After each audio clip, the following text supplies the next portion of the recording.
Good morning, and welcome to the Hillsborough County Board of County Commissioners Land Use Meeting. Will everyone please rise for the Pledge of Allegiance, which will be followed by an invocation given by our chaplain, Commissioner White. Thank you, Madam Chair. We'll begin with the Pledge of Allegiance. Attention, salute, pledge. I pledge allegiance to the flag of the United States of America and to the republic for which it stands, one nation, under God, indivisible, with liberty and justice for all. Heavenly Father, I pray that you will guide our board and staff and stakeholders as we make important decisions this morning on a finite resource. I pray that you will help us balance the needs for private property rights with those of neighbors and the greater community. In this holiday season, Lord, I wish everyone peace, health, and prosperity for the remainder of this holiday season and into the new year.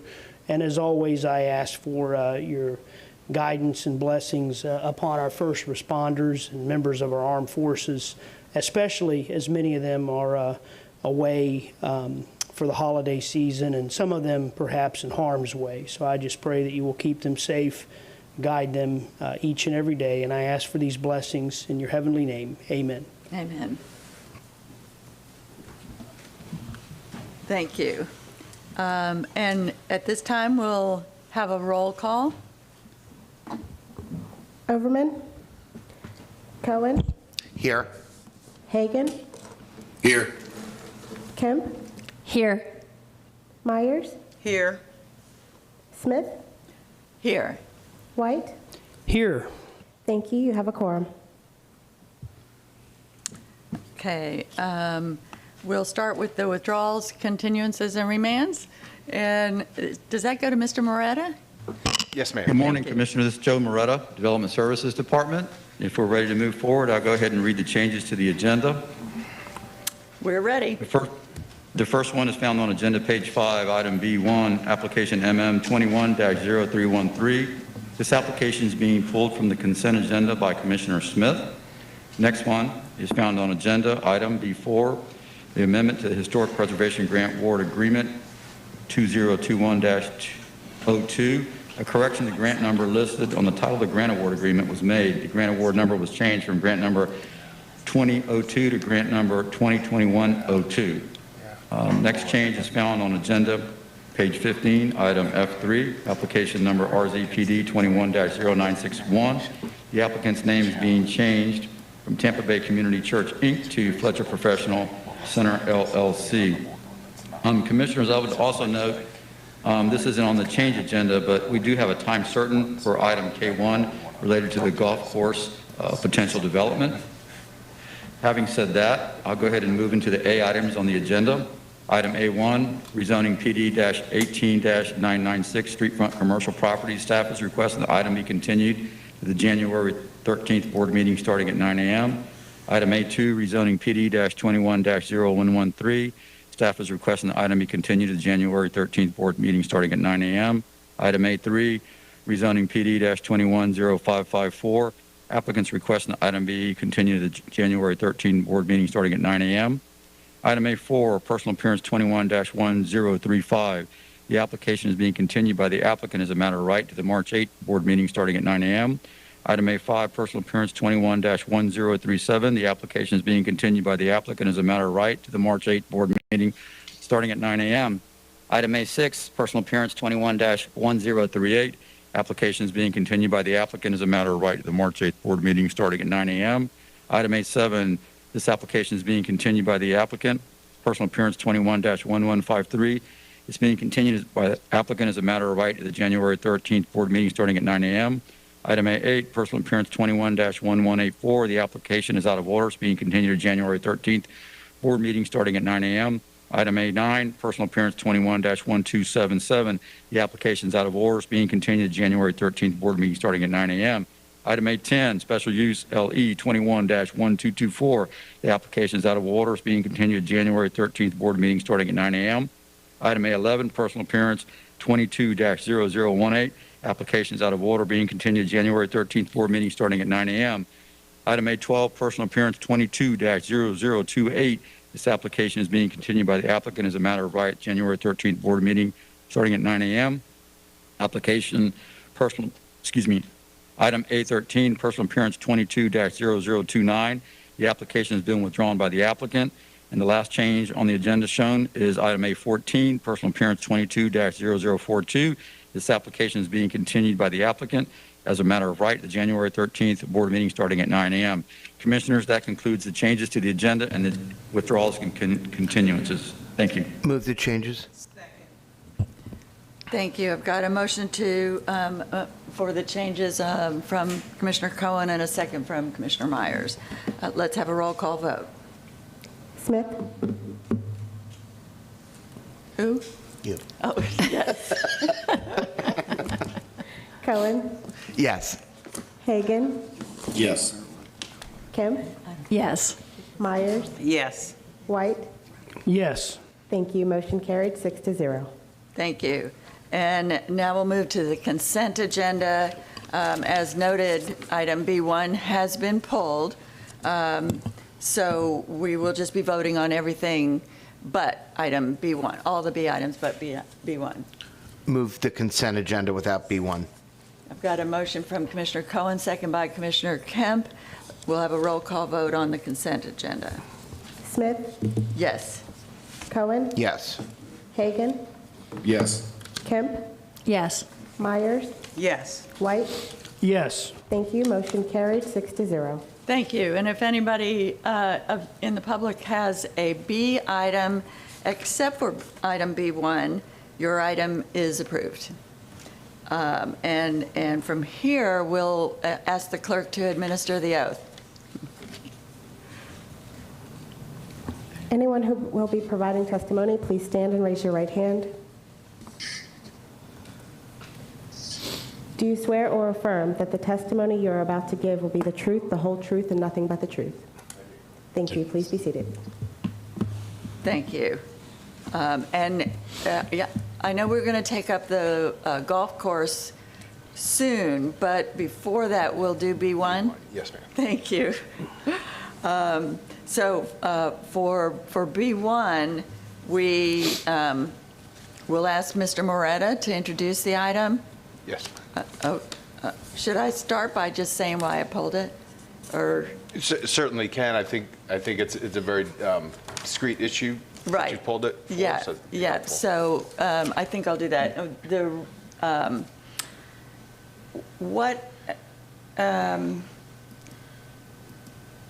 What's been going on is, as we all know, the water situation in South County has gotten quite dire. So we've been working with the water department to set some zoning conditions on zonings as they come to us in that area south of the Alafaya that would carry out our state mandate for water concurrency, so that we'd have a condition that would ensure that as new development comes online, there is water available for it, and by virtue of having the new infrastructure in place. And we are, as Commissioner Cohen and I have been working with Tampa Bay Water, we are bringing on infrastructure lickety-split at the Tampa Bay Water level as well as the county level. But in order to make sure that we have infrastructure in place, as we bring new development online, the water department has worked out a new zoning condition that says, and I'll read it to you. This is, that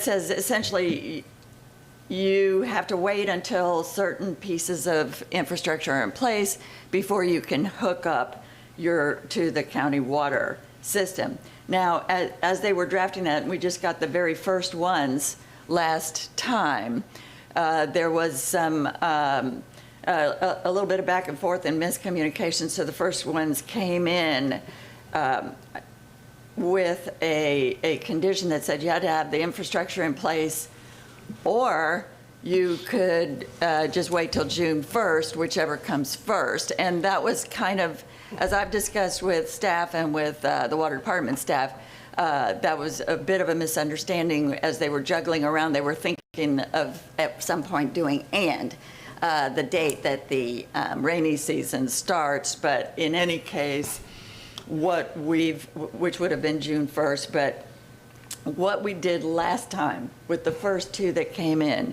was to scratch the June 1st reference out of here. And so now we have what I think is the last two in this, coming to us in this agenda that are still done with that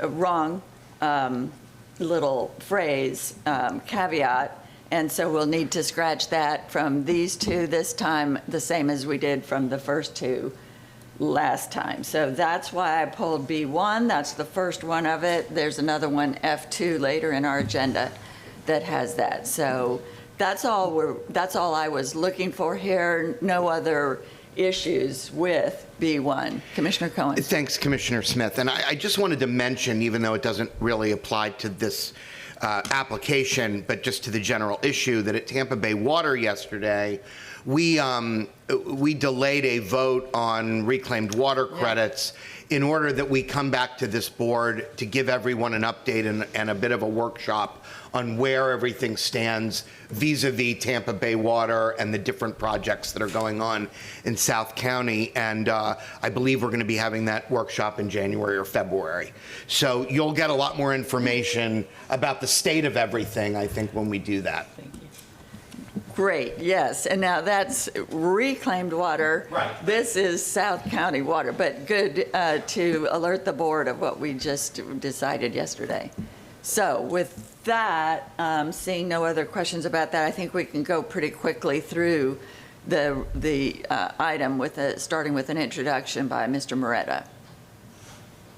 Right? Yes, ma'am. Joe? Okay, that's B1 on the agenda. It's a major modification, 21-0313. This is an existing zoning which has a mobile home park partially developed. They're asking to increase the unit count from 40 to 49. It's on a 6.42 acre site located in Gibsonton South Shore Area-Wide Systems Planning Area. It is a 6.7 acre site. It does have all approvals. Staff is recommending approval with conditions. And board members, for reference, the condition that Chair Smith referenced was condition 22, and it does have the language in the condition that has or June 1st, 2022, whichever comes first. That is the language that was struck for the last two applications at the November board meeting, and that language is not being included in applications going forward. This application had gone to zoning hearing master before the November meeting, and so this was trailing language. Thank you. So is the applicant here? We were unable to reach the applicant, and I do not see them signed up to speak to item B1, but it may be worth asking if they're in the room. There is someone in the audience. I'm sorry. Good morning, Commission. Matt Newton on behalf of the applicant, Shoemaker Loop in Kendrick, 101 East Kennedy Boulevard, Suite 2800. I was present in November 9th when this issue was discussed at length. Submitted an email to staff saying we're totally fine with the adjustment and appreciate all the hard work you're doing on this issue. Thank you very much. And I very much appreciate your understanding the predicament that we're in and being willing to be flexible and work with the board on the fly like this. Thank you so much. With that, since all we're looking for is to strike that motion, if the applicant is not making a presentation and they're fine with that, I would just be looking for a motion to do the same thing we've been doing. So moved.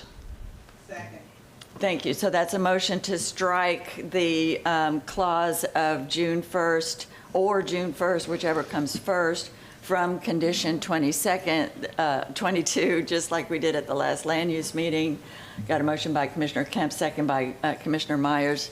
We'll take a roll call vote on, I guess that's a motion to approve. Yes, to approve as amended. With that amendment. Thank you. Smith, Yes. Cohen, Yes. Hagan, Yes. Kemp, Yes. Myers, Yes. White. Yes. Thank you. Motion carried, 6-0. Thank you. All right, and so everybody's been sworn in for everything else on the agenda, and at this time, we can take up item K about the golf courses, which we decided last time we would take up first today. Yes, ma'am. As board members, item K1 is a report the board requested on golf courses. I believe this is in response to several instances around the county where existing golf courses that are integrated within existing communities are perhaps winding down their operations, and there's been effort and pressure on redeveloping those to other uses. And so I wanted to go through the three different scenarios where we have existing golf courses and the level of existing control over those golf courses. The first scenario is a one where a golf course, so golf course is permitted in just about all zoning districts and also is permitted, or can be a permitted use within a planned development zoning. The golf courses that are developed on standard zoning districts do have underlying development rights to them.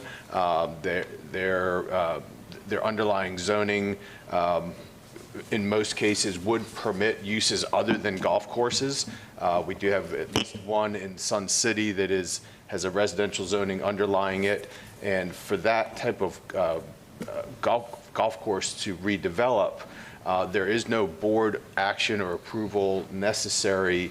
The site could simply redevelop under the existing zoning, provided it meets the minimum lot size, setbacks, and dimensional requirements of the land development code. The other scenario is where we have a golf course within a planned development rezoning, and there's actually two types here.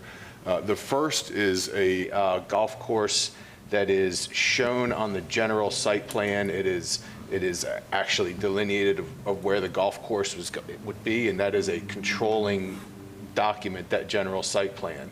So we have that scenario in the Apollo Beach PD. Pebble Creek community also has that, where the golf course is actually shown on the general site plan. With that level of specificity in the planned development zoning, the only thing that can be developed on there is a golf course, unless the board were to, unless the applicant were to seek a change to that, and that change would need to come before this board and be approved. Those type of changes would be looked at for its interaction with the existing community, compatibility with the existing community. So it would be a test that would need to be met in order to be able to develop that into something else. And we have had some efforts, particularly in Apollo Beach. We did have a couple of active applications that never made their way to the board, and there had been some discussion about Pebble Creek as well. Just since you're on Apollo Beach, I just want to ask you, what is there are a lot of questions that come up. What is the actual status of that golf course right now? There are single-family homes all around it, and people wonder if they're sitting on the edge of something that is protected, that is somehow going to remain not developed, or if they're sitting on the cusp of something that is about to explode with single-family homes, and there doesn't seem to be a lot of certainty about it. Right. At this point in Apollo Beach, there's the golf course is what is permitted where it's laid out by the planned development zoning. There have been two applications filed. One was a major modification to add additional entitlements on the golf course to be developed as residential uses. The other was a minor modification that sought to move approved but undeveloped entitlements from one part of the planned development to the golf course. Both of those applications are no longer active. There are no pending applications. So at this time, the status of it is it can only be a golf course. It has to remain a golf course. If that were to change, it would take a notice public hearing, and come before this board, the applicant would need to make their case as to why the change that they're seeking would be appropriate. But at this time, there's nothing pending on that. There was some significant activity by an applicant on that one, so I'd just say there was some significant activity at the time that they were pursuing each of those applications. The third scenario is a planned development that permits a golf course, but does not actually show where that golf course is. So it would be a permitted use with a site plan that's less specific. And in those scenarios, if a golf course were developed, it theoretically could redevelop to another use without having to get board approval, provided that they were using entitlements that were already approved in the plan development. So we do have at least one of those PDs in the north part of the county, has not yet been developed, but it does permit a golf course as an option.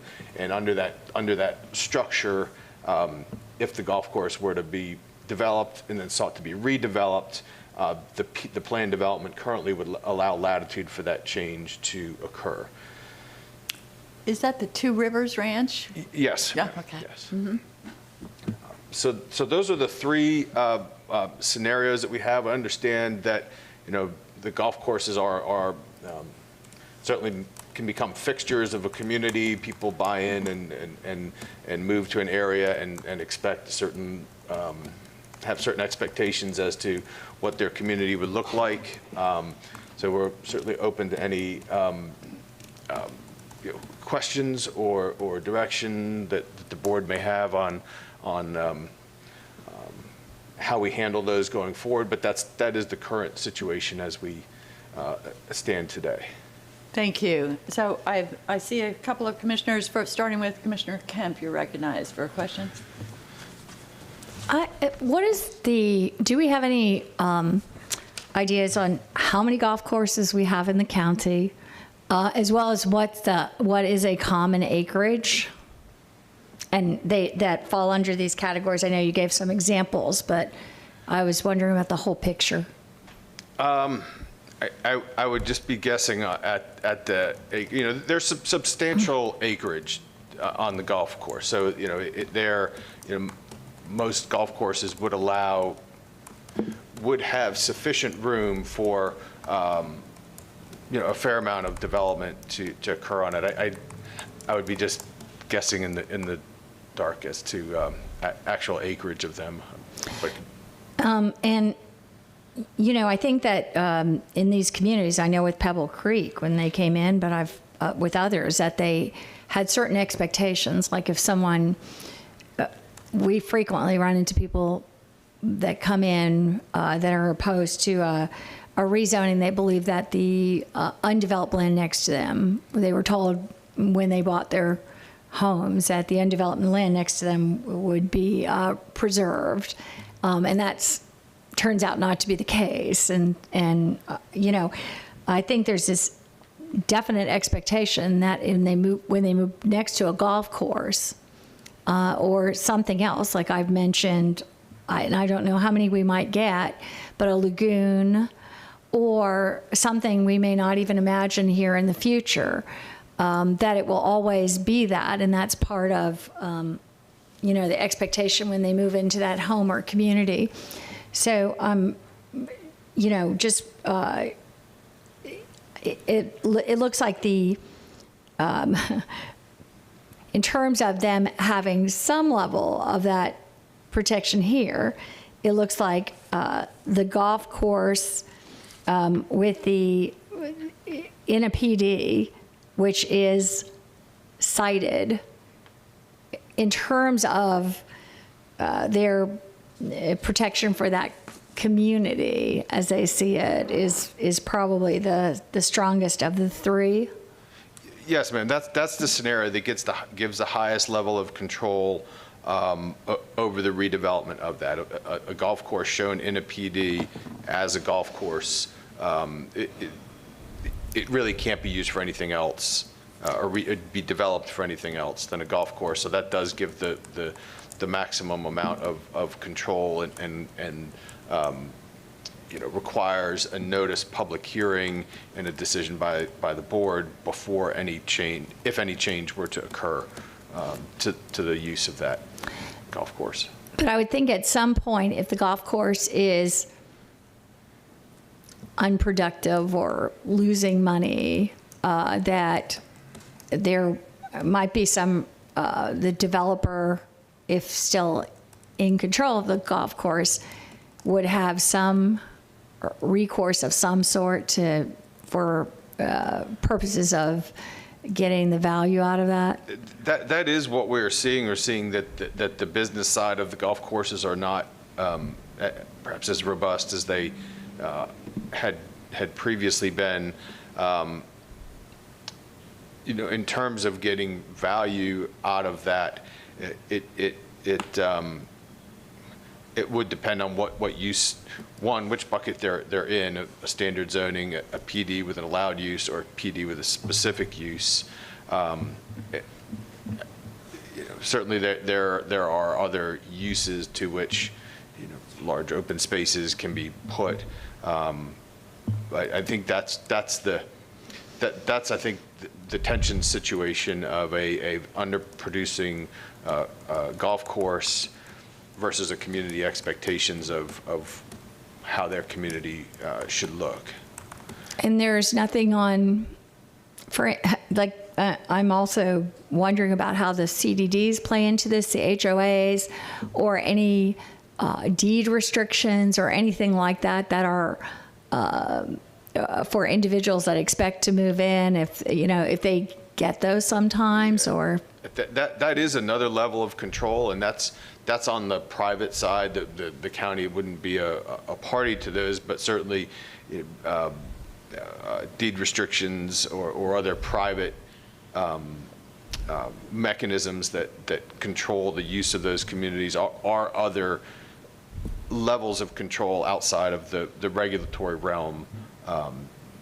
But the homeowner, when they're buying a home, may not have any clue or recognize that, or have any play in that. And I'm just, when there is the underlying, and I guess when you've been saying, I guess there's the entitlements over all the community, and then they didn't in the comprehensive plan, and then they didn't use all the entitlements when they developed, because they, instead of using full entitlements, they put the golf course in and gave up some of the entitlements to, for instance, residential units of some sort. And then they're entitled again to that full, whatever the original entitlements were. Yeah, and there's two scenarios there as well. One is what's the maximum density that could be considered under the comprehensive plan. And there are instances where the site is zoned with less than the maximum. The other is when there are maximum entitlements approved as part of a PD, but they haven't all been developed. So in some cases, Apollo Beach being one, we have pockets within Apollo Beach that are approved in the plan development zoning for more units than are actually developed on the ground. So in that case, you've got landed entitlements in a specific area, however, they were not used. And that's a little bit of an unusual, in that scenario, those rights still stay on the property, but in some cases, the property may be all developed with homes, so there's really not an opportunity to build more in that particular area. So we have had one scenario where those approved but not built entitlements were sought to be moved to the golf course. And in that scenario, we do make sure that we have the authorization of those property owners on which the entitlements are landed before we entertain a move of consider an application that would request a move of those entitlements. And that can be difficult to come by if there are multiple owners on a developed parcel. And another thing that I was wondering about came up when this lagoon came forward. So they had the original PD approved without any, whether it was a lagoon or houses or anything, it didn't affect. I mean, the PD was approved with that. And then we had a homeowner who said that they weren't aware that it would be available, like almost like an internal amusement park or something like that, available to those outside the community for a fee.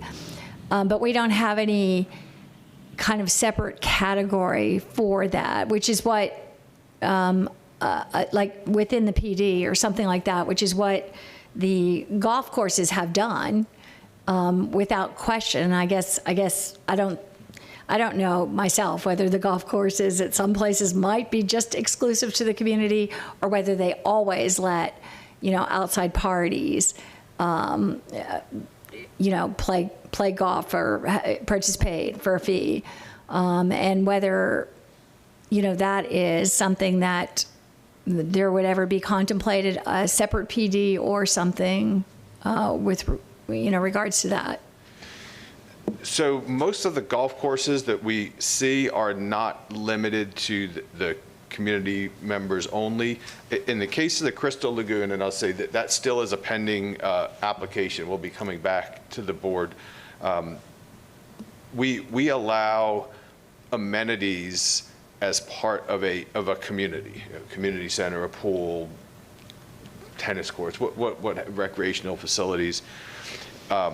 And if they are limited to the residents of the community, they're not required to be approved as a separate, distinct use. If something is going to be, open to the public, we do look at those differently, and the same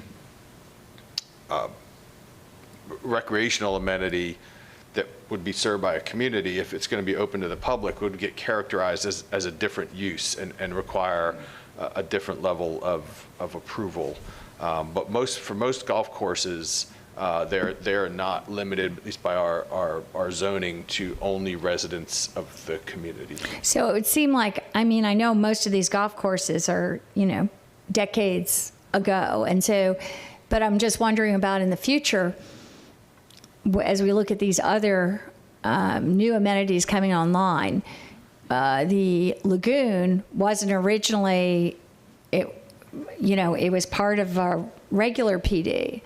Then now they're talking about having an opportunity for others to participate. Yes.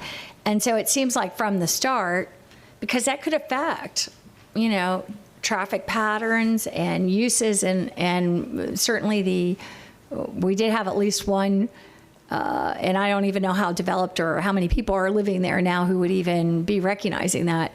But it would affect, I think for some people would very much feel as it affected their quality of life and what they believe to be there. But it's something that we're looking at after the fact, then in tandem when it's established. So I'm just wondering about some kind of requirement that you do.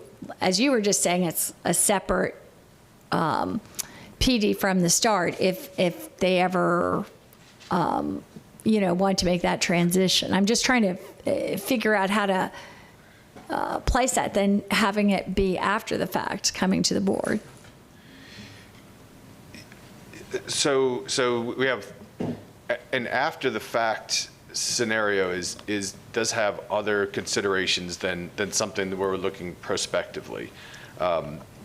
So if, say, for instance, stay on the golf course, a golf course that has underlying development in potential development entitlements, there are challenges and considerations that would be associated with any effort to try to strip those entitlements from the land. or otherwise, change, constrain the use of the entitlements that are attached to the land today.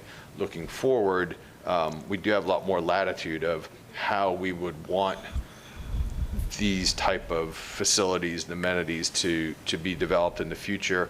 And just on the Crystal Lagoon, and this is part of the record currently, the site plan that's proposed with that does show that area. It delineates that area as the lagoon use. So if that site plan were approved with that notation, with that showing that use on the site plan, that's what the use could be unless it was changed. So that type of scenario is an opportunity if the board would like to change or consider changing how golf courses get developed within communities going forward. Again, we have a lot more latitude changing the process going forward than trying to change an existing situation where rights have been attached. I have just one final Yes, thank you. question. I'm just wondering about, are there generated in any other places any kind of model development, code standard practices, anything like that? Because we're not the only community dealing with this. And as you know, we can't do what's been established in the past. I mean, we can't undo, the golf courses, but is there anything that's been generated in terms of looking at it for the best interest in the future? We could certainly look at what other communities have been doing. I tell you that we do have some uses in the county that are required to be approved through a plan development zoning. So that type of direction would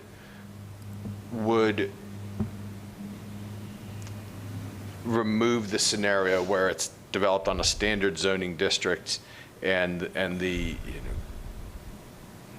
future developability of it is outside of the control of the board.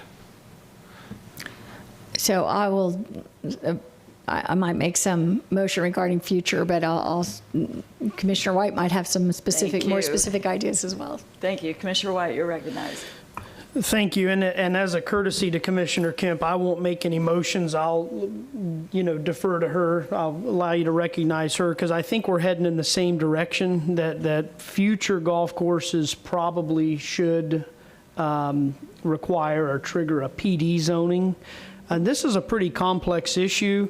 Commissioner Kemp, a quick Google search tells me that golf courses are typically 100 to 200 acres in size, although they can be a bit smaller. So this can be a significant impact to a community. And if you look at the way that development typically happens around a golf course is typically dotted with backyards all the way around it, as if someone's living on a lake or something. And I think there's a reasonable expectation when you buy a home in that scenario that, what's behind you is not entitled. So I think that's why it would be important to have that PD requirement. But this is a complex issue because perhaps the way in which homes are laid out around golf courses could come into play as well, in the event that it is entitled, so that, there's a look and feel that, hey, this may not always be a golf course. And then I would say the additional thing that makes this a complex issue is that golf, before COVID, appeared to be a sport that was very much on life support. But I've read that there has been a significant uptick in golf activity with the COVID pandemic. So, it may have some new life breathed into it as a sport, which means that looking forward, we may then again see an interest in golf courses as amenities in communities and neighborhoods. So I would just ask, Adam, that you think about all those things. I like the idea of really putting our planners to work and asking, looking forward how homes can maybe be laid out around golf courses a little differently. But I like the idea of the PD requirement. And if Commissioner Kemp ends up with the floor again, if that's the motion, I'd be happy to support it. Thank you. I'll add, seeing nobody else in the queue right now, I will add just a brief point bolstering the other commissioners. And this comes from a report by 1,000 Friends of Florida on golf course redevelopment that says there's dramatic effects on housing values when a golf course closes. The values of the homes in an associated subdivision, not necessarily just the ones in the backyard, configuration, but the values of homes in an associated subdivision with a golf course usually drop 25% when that course closes, but may decline 40 to 50% if a legal battle ensues. So that is a dire impact, a huge impact, negative impact on these home values for people who, like for most people, that's your main nest egg. So it's really important consideration whether or not to change these things. But seeing nobody else in the queue regarding a motion, I think we do have, I certainly agree that I would like to see any such amenities as golf courses or lagoons or other such things that are going to be a factor in the home values that people are going to be relying on. I would like to see those really nailed down in PDs coming before us, so that, if a community later on agrees that they want to trade the golf course for a lagoon or whatever, something we don't foresee today, that could be done, but it would take public hearings, public input, sunshine matters, so that it would all be done in public and not just be left up to the developer. So I see Commissioner Kemp, you're recognized for. Yes. If anyone likes to offer any help on this, please feel free. But I just thought I'd move forward and ask that the staff, develop some kind of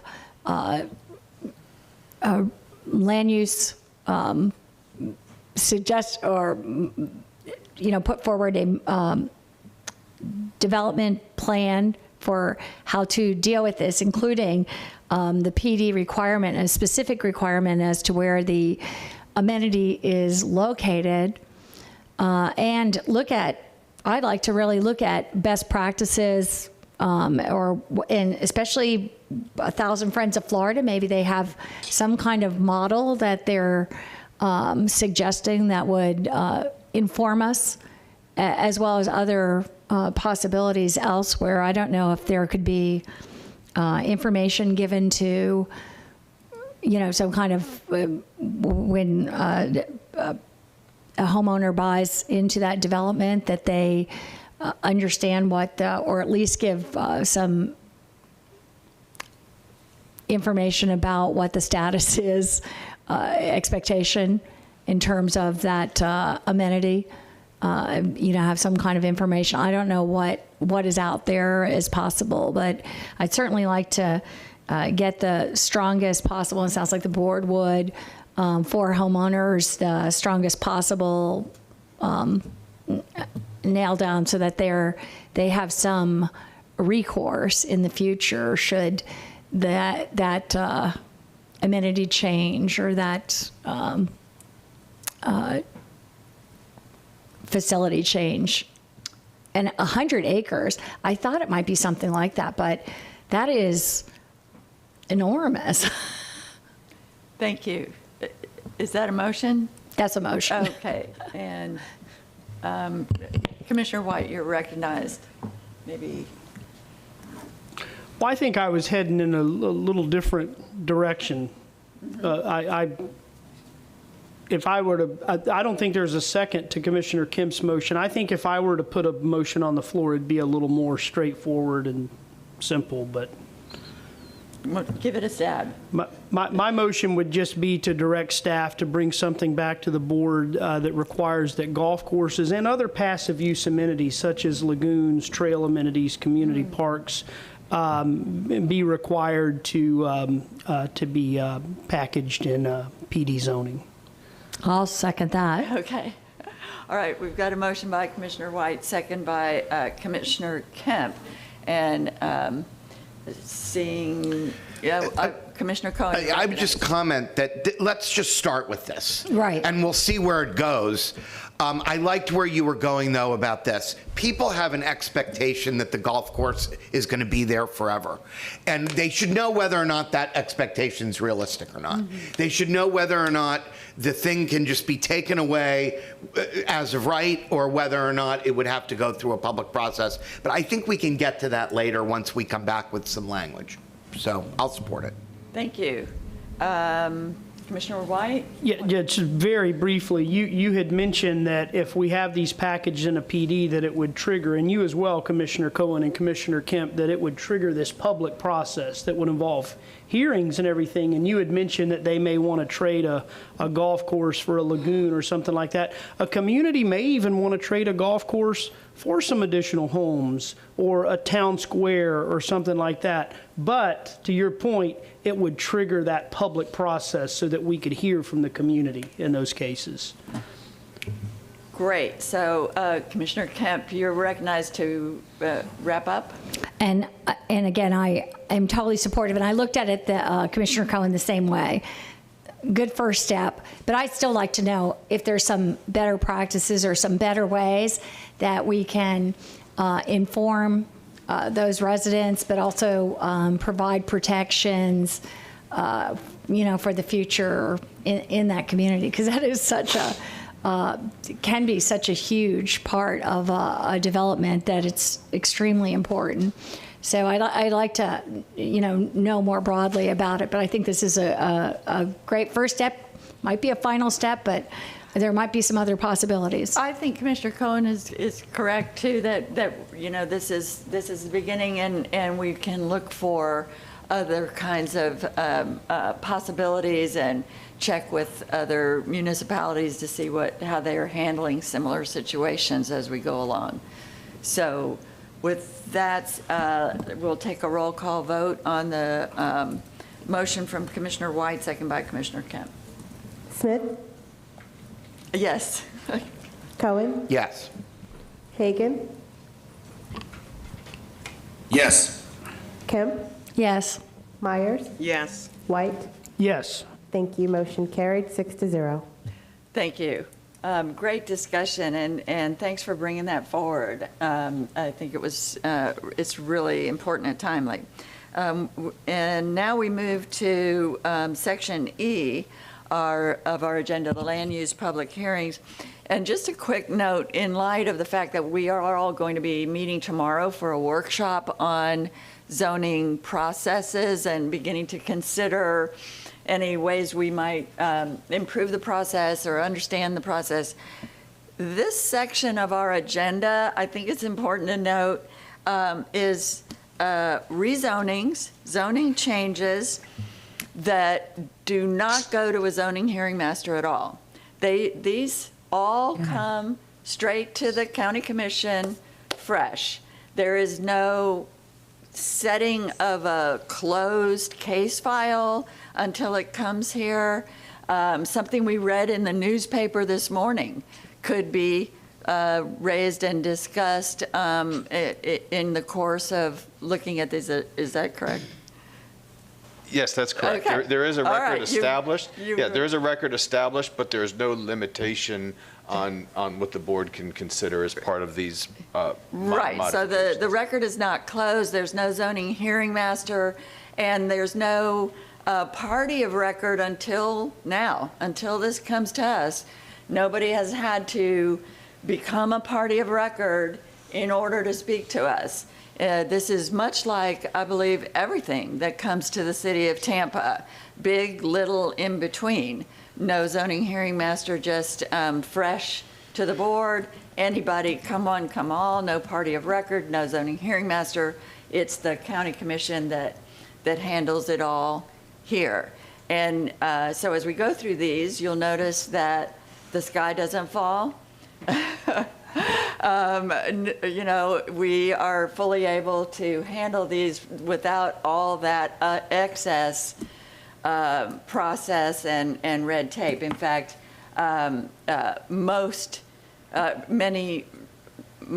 we're unique in our little setup. So I just wanted to point that out as we move into these Section E items. And so with that, we'll take up E1 and recognize Mr. Moretta to start. We're on E1.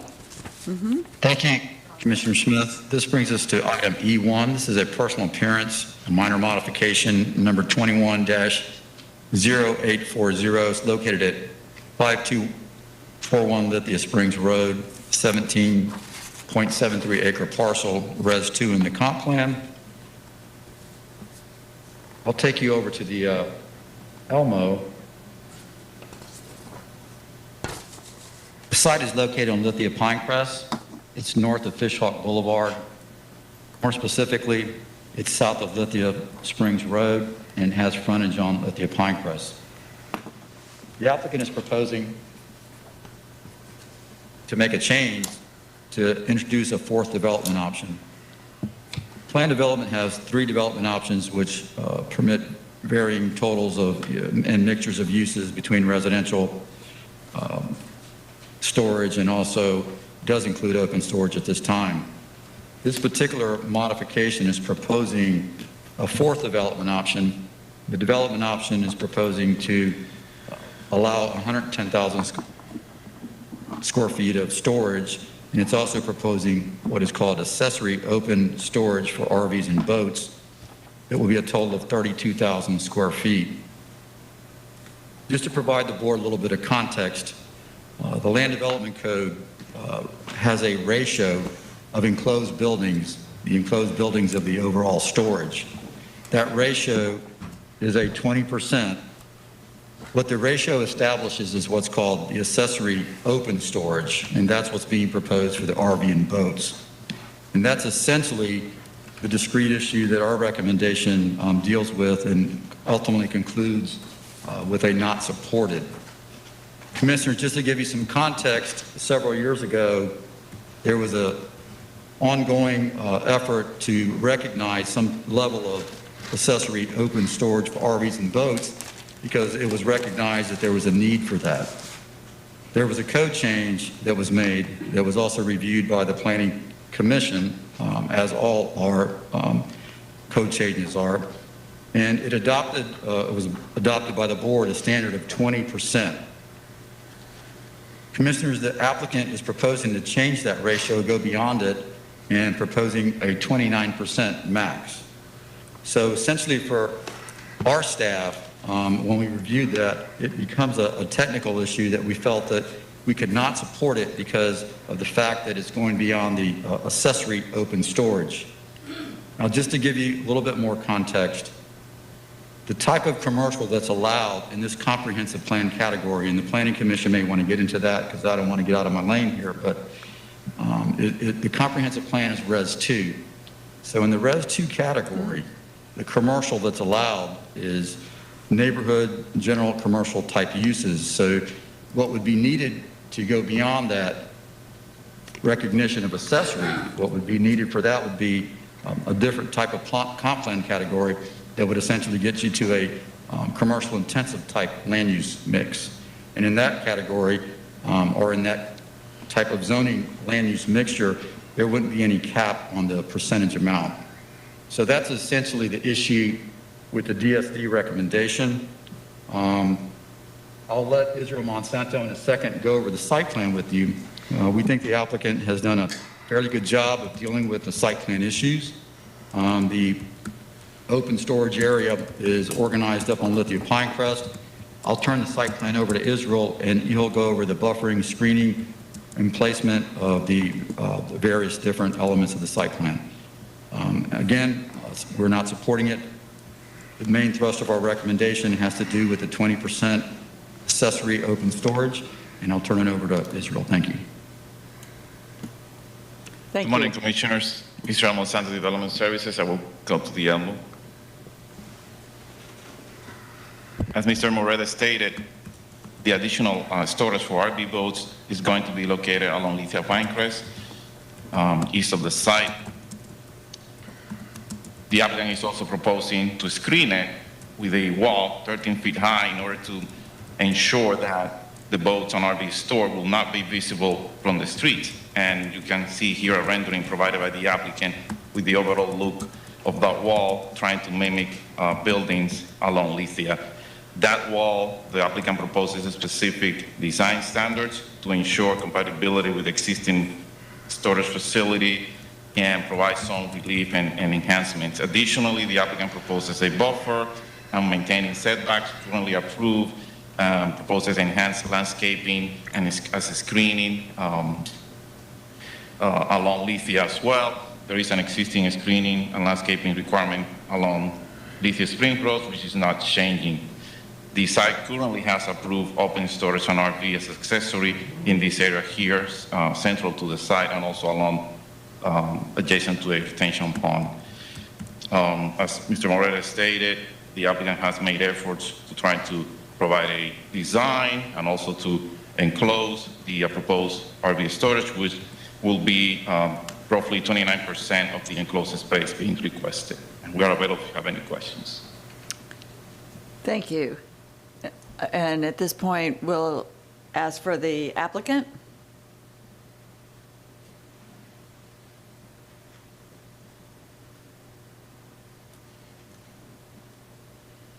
Good morning, board members. Thank you very much. This is Isabel Albert with Happ Associates, 1000 North Ashley Drive, representing the applicant who's here with me today, Craig Stern, and Billy Malloy. I have a presentation for you. Thank you. I forgot to mention you've got 15 minutes, but I know you know that. Thank you. Yes. Next, please. So what we have here, as Joe explained, we are located at the corner of Lithia Springs and Lithia Pinecrest Drive. We're between two development, Bloomingdale and Fishhawk. We're also located in the urban service area, and we are in the Res 2 land use category. Next. So what we have here is, this is the site. It's currently developed as a mini warehouse with boats and RV parking that you can see on the aerial. And to the next to us, to the north is I guess it would be to the east is the open storage. To the north is approved for a daycare, and then to the south we have the Lithia Water Treatment Facility. That's a pretty large facility adjacent to us. And along the Lithia Pinecrest, we have the Fishhawk Commercial Center, Retail Center that's located there. But if you look further away, further out, this is where we are. I'm sorry. Thank you. So what we have is, again, we are the Blue Star. It's developed right now. To the north of us, we have the ELAP property that's separating us from the Bloomingdale development. But to the south of us is mostly residential, Fishhawk, with some commercial retail along Fishhawk Boulevard. And we also have the Randall Middle School and a county park there. Next. So the proposal is to convert the area along Lithia Pinecrest that's currently approved for 11,000 square feet of commercial retail uses within structures with the parking along Lithia Pinecrest. And what we want to do is to allow additional boats and RV parking spaces that are similar to what's shown right now within the designated parking area.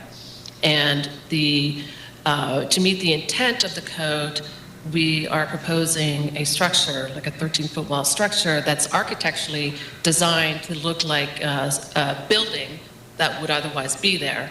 And we are also providing that type B screening along Lithia Pinecrest. Next. And for us to get to that point, we're looking at another example that staff and I were looking at, which was the loose self-storage. It's also located in the Res 2 land use category, and it's in the community plan, therefore they have to meet these design standards. And this is approximately like a 600-foot facade in order to just screen the interior of the site. And we're proposing something similar. We are also in the Res 2, and we're proposing the Lutz Community Overlay Design Standards as part of the conditions, and our facade is about 300 feet. Next. So this is what it looks like. We hired a landscape architect. We gave them the Lutz Community. We looked at what was existing on site, and we're trying to blend in this development, which is further set back than the 25 feet, and then providing the landscaping in front to mimic of what's already out there. Next. So as you heard today, staff is not supporting. However, we've been working with staff for a couple months now to make sure that we try to meet the intent of the code, which is trying to make it consistent with the design of the rest of the site, to enclose it, and with the design and buffers and everything, planning tools basically, is to make sure that we meet the intent of the code. Now, as Mr. Moretta explained, that 20% is to make sure that it's accessory to the mini warehouse. And we are still meeting at that as making sure that it's still only accessory, but we're increasing it 20 to 29%. So that 9%, I don't believe makes it that it's makes it full-blown open storage, but it's still accessory to the mini warehouse. Planning Commission staff found it inconsistent because of that 9%, and they felt that the wall was incompatible with the surrounding. But as you saw in the surrounding from us, there's not much development occurring, especially with the treatment center, the Lithia, Fish Hawk retail section does have those buildings that are about 300 feet long with the parking in front of it. And so they felt like they can't support open storage in the R2. We don't believe that we are open storage. We're still accessory to the mini warehouse, which is what you can see in the picture. The boats and RVs are in designated parking space, and then the open storage across the street. Not that there's anything wrong with that, but it's a family business, open storage, and that's what that type of business is.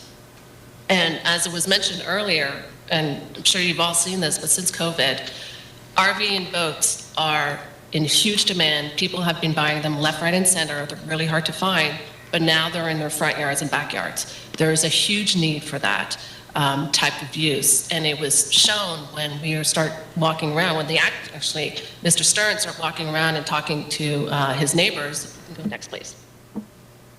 There was a lot of support from the community because they realized there is a need for that. And that support is not only from Lithia Elementary School, but it's also from the business centers in the area. And, from proposal is to, part of that proposal also decreases the amount of tract that's potentially permitted there. And through the thoughtful and enhanced design, we feel that this request is compatible with the surrounding area and the neighborhood. It's at a neighborhood scale, serving the neighborhood. And the conditions of approval that I've crafted, and I've crafted this with staff, although they're not supporting, they understood where we were coming from, and we crafted conditions together to make sure that what we were showing is what the intent is going to be developed as is. And in my opinion, I'm a certified planner, been working in the area for over 20 years.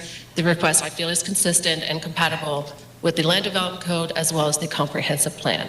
And we are kindly requesting for approval. I'm here if you have any questions. Thank you. This is a public hearing. At this point, we'll check and see if there's any proponents ready to speak. I see none signed up. Is Billy going to speak? We don't have anyone that is raising their hand or approaching the dais at this point. So no proponent, no opponent. Neither that we can identify at this moment. Great. And then we move to Development Services, and I'll just ask you to pay some attention to the conditions that the applicant said that they'd worked out with you. Yeah, so Commissioners, we are not supporting the application, so in that case, we don't recommend conditions, but the applicant has proposed conditions that if the board were inclined to approve this, would work for the application and would be implementable to control the development as presented. Mm-hmm. So they are in the backup if the board is so inclined to approve the application. Anything else? Just to say, and I think that the applicant has done a pretty good job of doing what they could outside of the percentage, the 20%. We felt that since the 20% was a metric that was in the code and adopted as a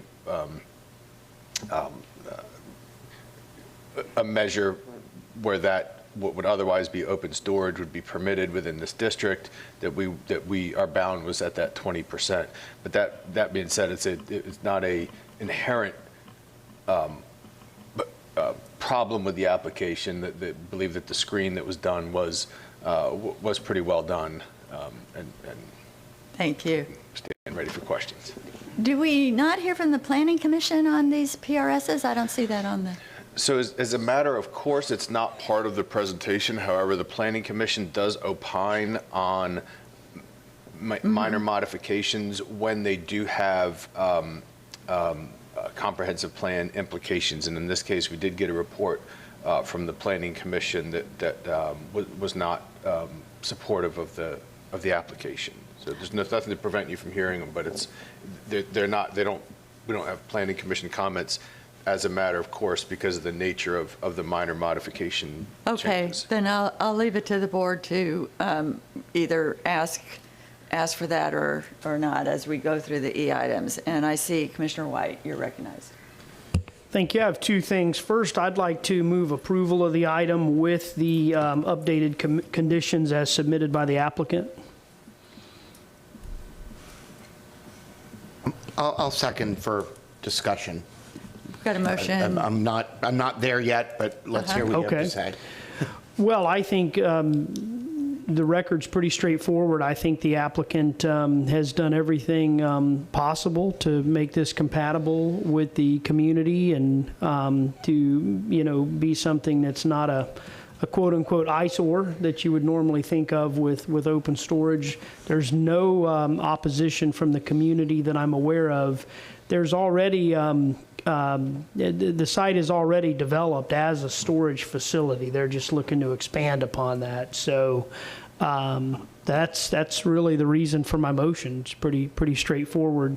There may not be as much support on the board as maybe I thought. I'm not sure where this motion will go. But the second thing is if this motion does pass, Mr. Gormley, I just wanted to ask you and your staff to bring in the natural resources folks and sit down with the applicant if this motion does pass and see if you can work with them to try to preserve some of those oak trees along Lithia Pinecrest Road. Okay, Commissioner Cohen, you're recognized. I'd like to, can I ask the applicant a question? Is Sure. that permitted at this point? Sure. I was just wondering why you needed the extra 9%. Whether or not it was what made it impossible to limit the use to 20% and therefore get approval. So right now, in the Res 2 category, you're permitted up to 110,000 square feet or 25% FAR. In this case, when we did the plan development, we had approval up to 110,000 square feet of development. 99,000 square feet was for the mini storage, and 11,000 square feet was for the retail. So when we did the mini storage, we were capped at, at our 20%.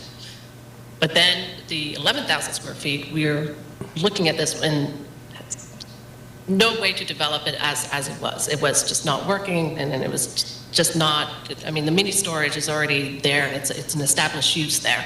And so it was more sense to continue, with the open storage because of the demand. And so that's where we came in. We started brainstorming and working with that. And then Mr. Malloy is also here. Yeah, it's replacing, yeah, it's not a new thing. It's just getting rid of the CN uses and replacing it with this area, with this proposal. Thank you. Okay, and Commissioner Kemp, you're recognized.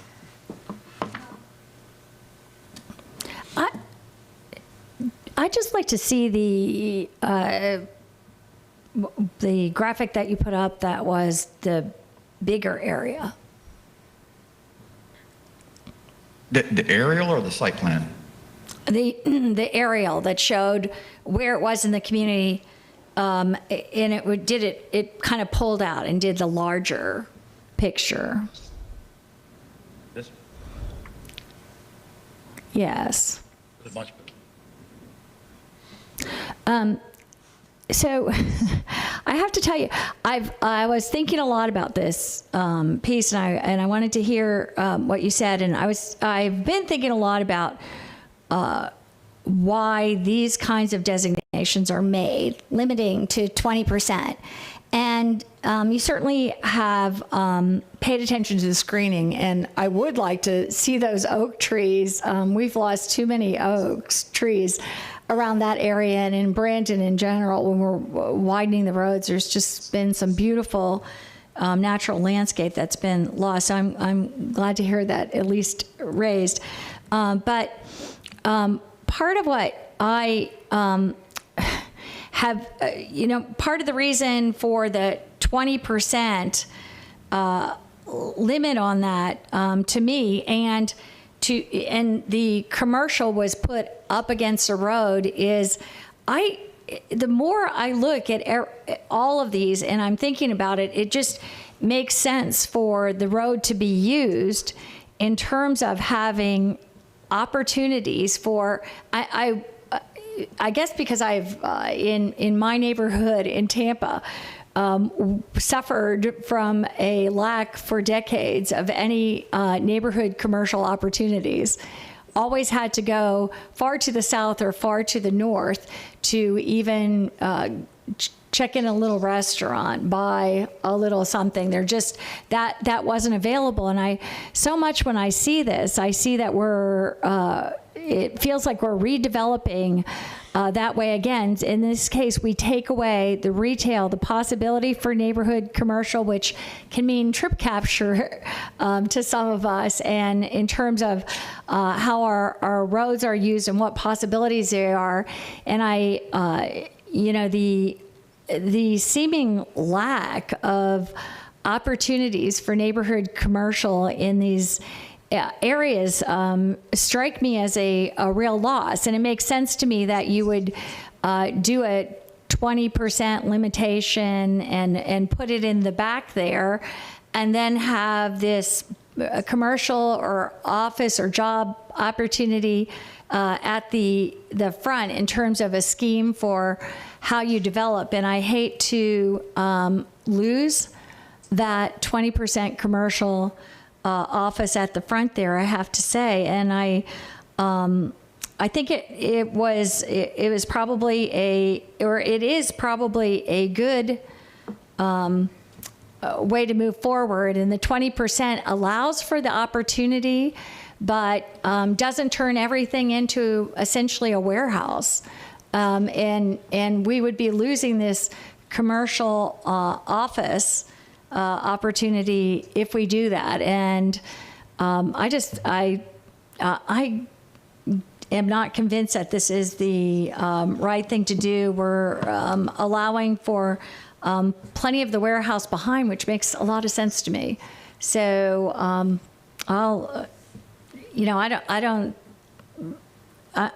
not supporting this change. The original plan scheme, I think, is a good, serves well many different needs that are to the community. So I don't see this as being superior to that.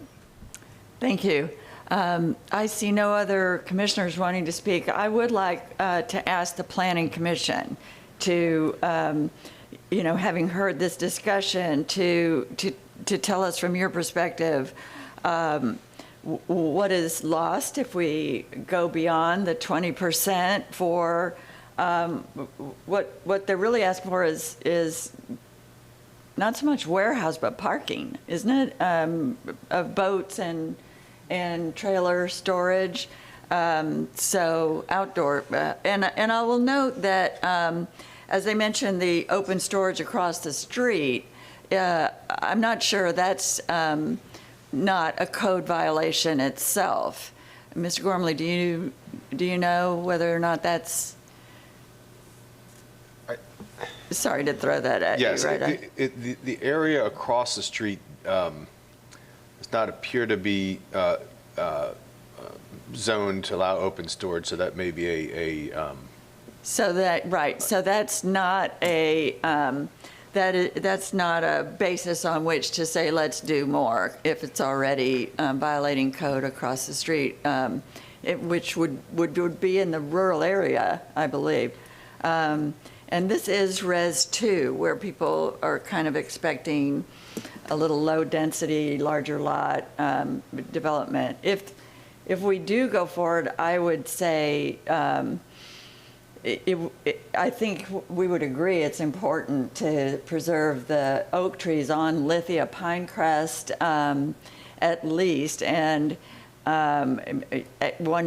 be wondering about how that might be written as a condition, because, you know, if it's not in the zoning conditions, it's not in the zoning conditions. So with that, I'll ask Planning Commission, if you can contribute anything to this about, from your perspective of why this is inconsistent and what we lose, what we might gain or lose with this.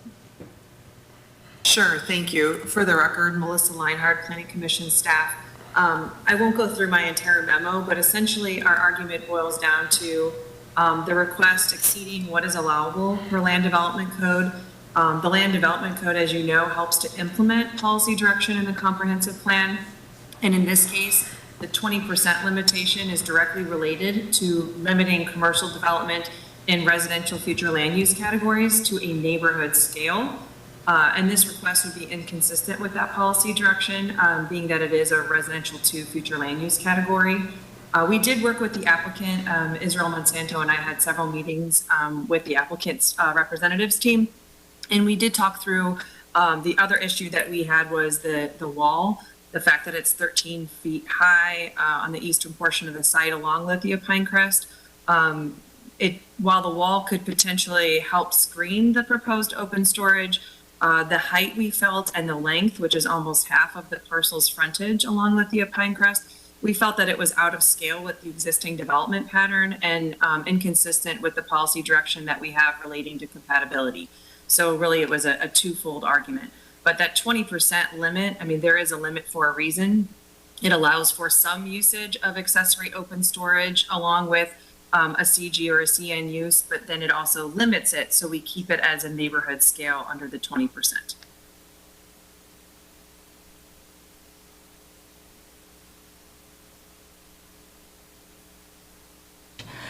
Seeing no other discussion, we have a motion on the floor from Commissioner White, second by Commissioner Cohen to approve.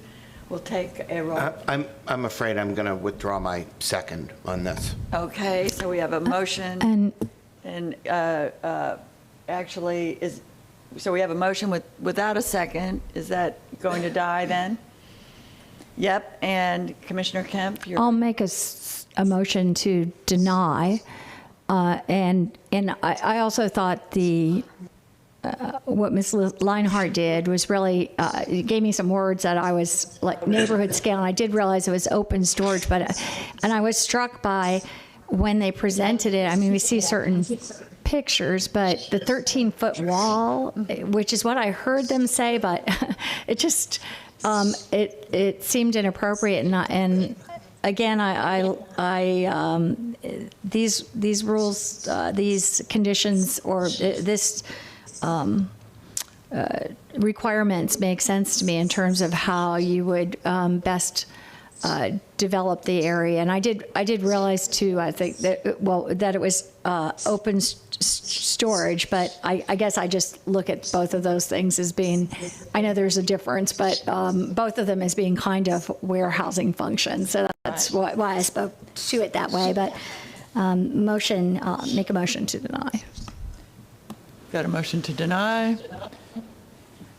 Second. Second by Commissioner Cohen. Mr. Gormley, were you trying to catch my eye? No, I'm sorry. Okay. Then we'll take a roll call vote on the motion to deny. Smith? Yes. Cohen? Yes. Hagan? No. Kemp? Yes. Myers? Yes. White? No. Motion carried, 4-2. Commissioners Hagan and White voted no. Thank you. Did you jump in the queue again? No. Okay. Oh, no? All right. I'm trying to get it out of there. Gotcha. All right. That will move to E2. And that's PRS 211034, and ask Mr. Moretta to kick it off. Thank you, Commissioner Smith. This brings us to item E2. This is personal appearance 21-1034. This is a minor modification to a rather large planned development. I'll switch over to Elmo. Planned development is known as South Shore. It's located on the southwest quadrant. This is 19th Avenue, 75, and this is 30th Street. Commissioners, this is a proposed change to the internal transportation network, very minor change to the transportation network of this particular planned development. The change is going to occur along 30th Street Northeast in this area over here. Again, this is 19th Avenue Northeast. We have 75 over to the east. More specifically, I'll take you to the site plan. The area highlighted in yellow is where an additional access point is being proposed into the roadway. Our transportation staff has reviewed this, and we have recommended conditions of approval. We're available if you have any additional questions. Thank you. Thank you. And do we have the applicant present? You would be recognized for your presentation, and you'd have 15 minutes. Thank you, Madam Chair. I will not take 15 minutes. For the record, Michael Brooks, 400 North Tampa Street, Unit 1910, Tampa 33602, here on behalf of the applicant, which is Equitas Management. This access drive, I think Joe did a good job of explaining it. It's a right-in, right-out for the northbound traffic on 30th. It will be a directional left-in for the southbound traffic. There'll be storage lanes appropriate storage lanes at both of those directions.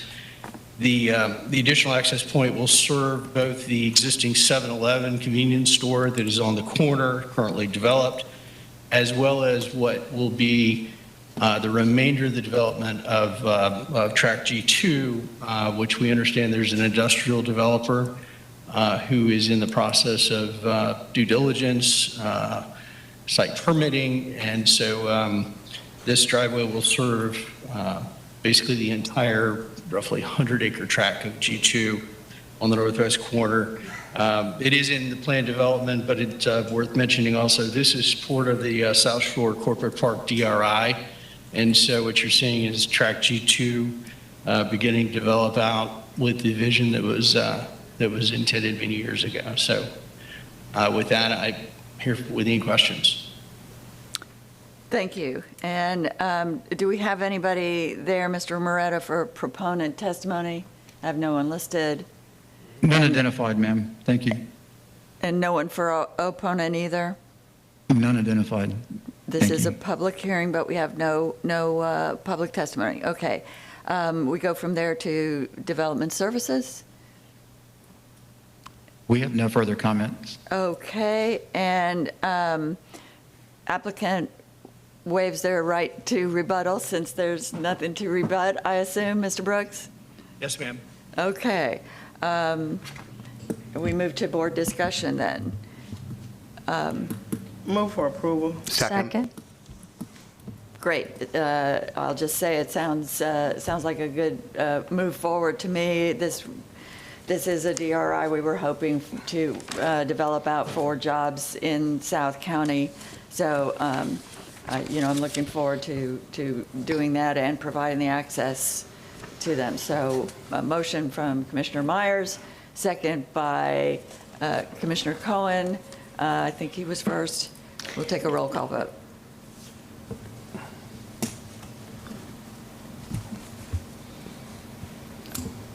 Taking a roll call vote. Smith, Yes.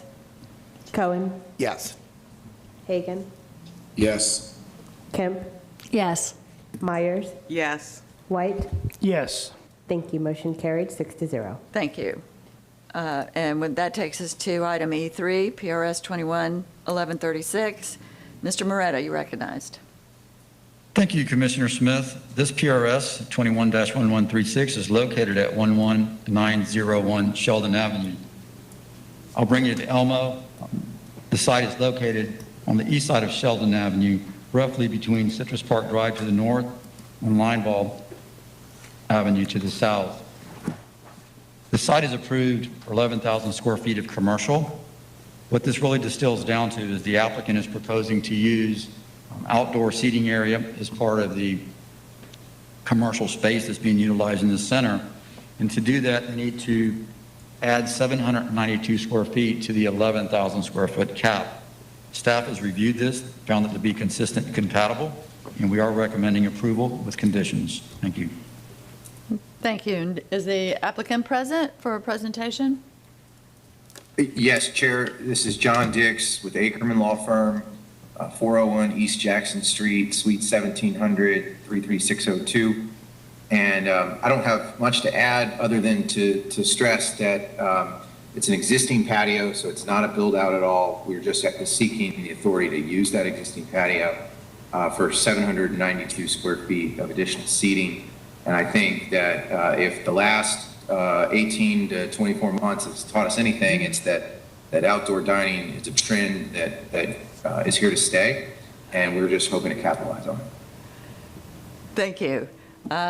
This is a public hearing. Do we have any public proponents or opponents? We do not. Thank you. Development Services, any last words?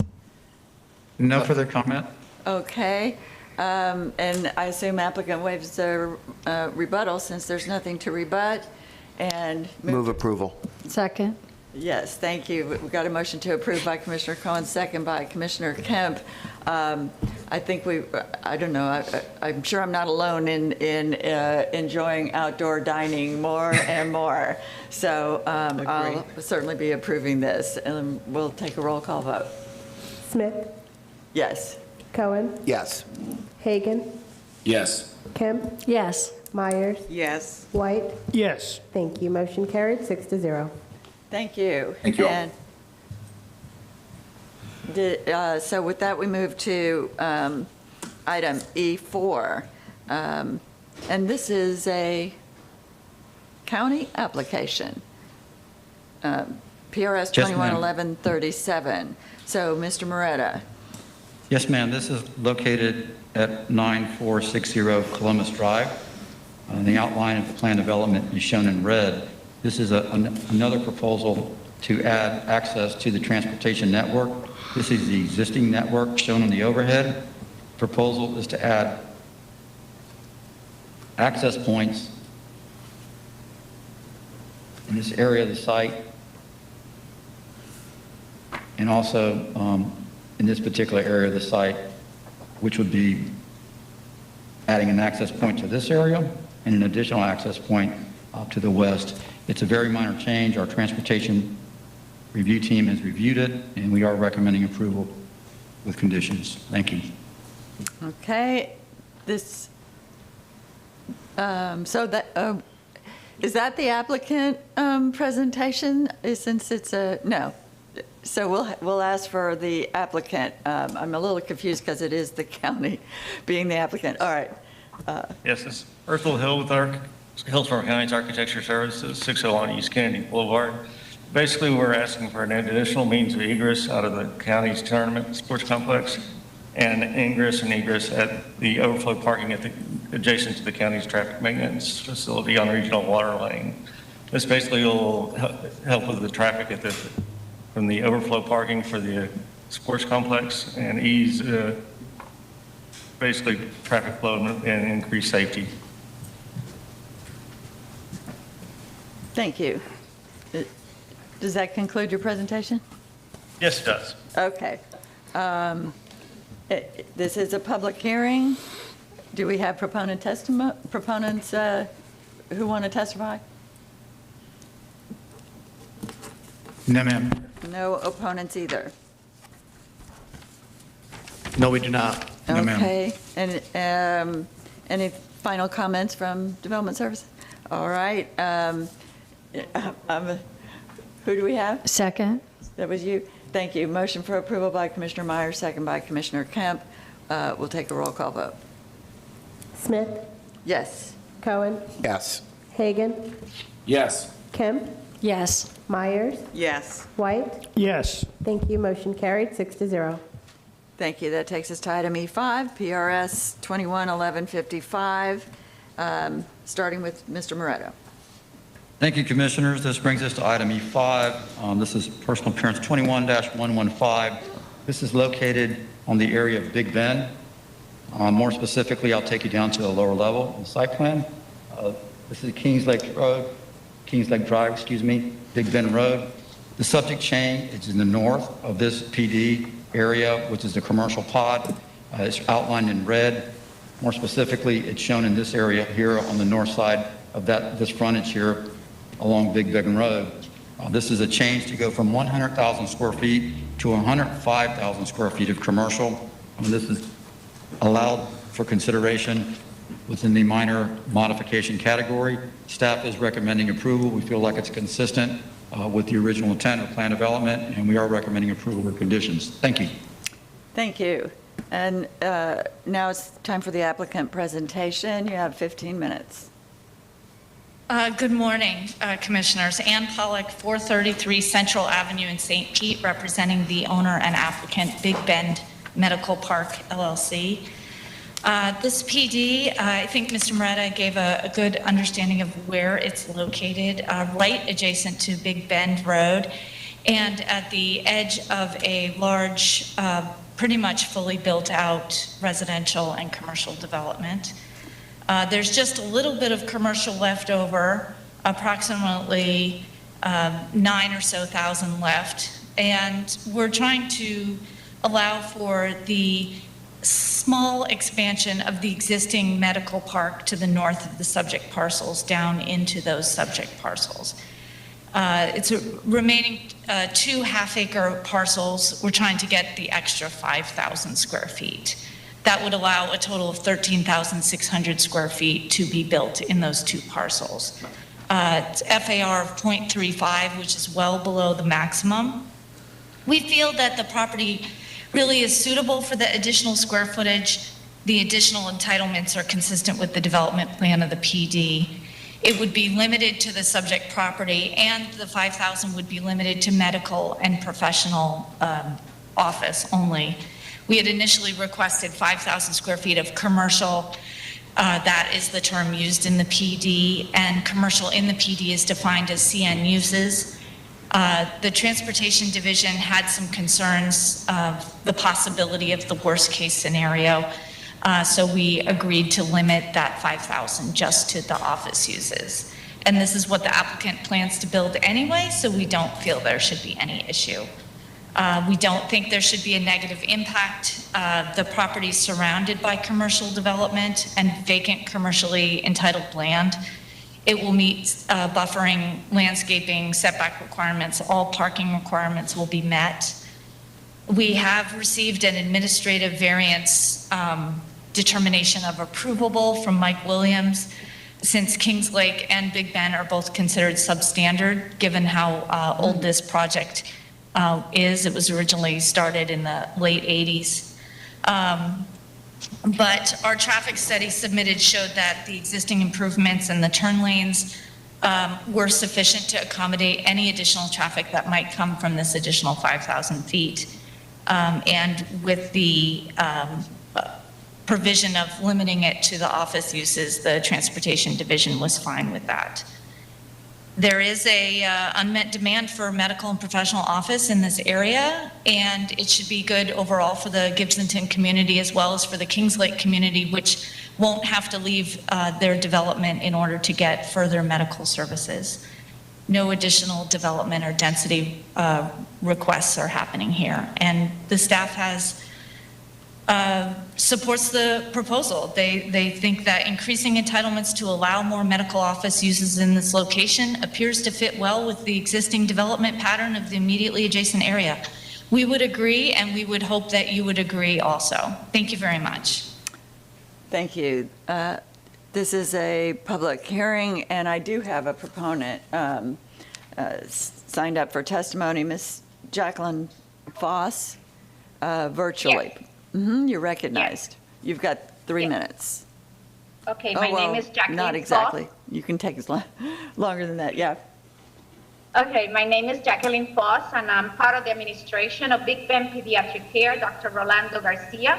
We actually have the office of pediatrics right there next to where this project is going to take place.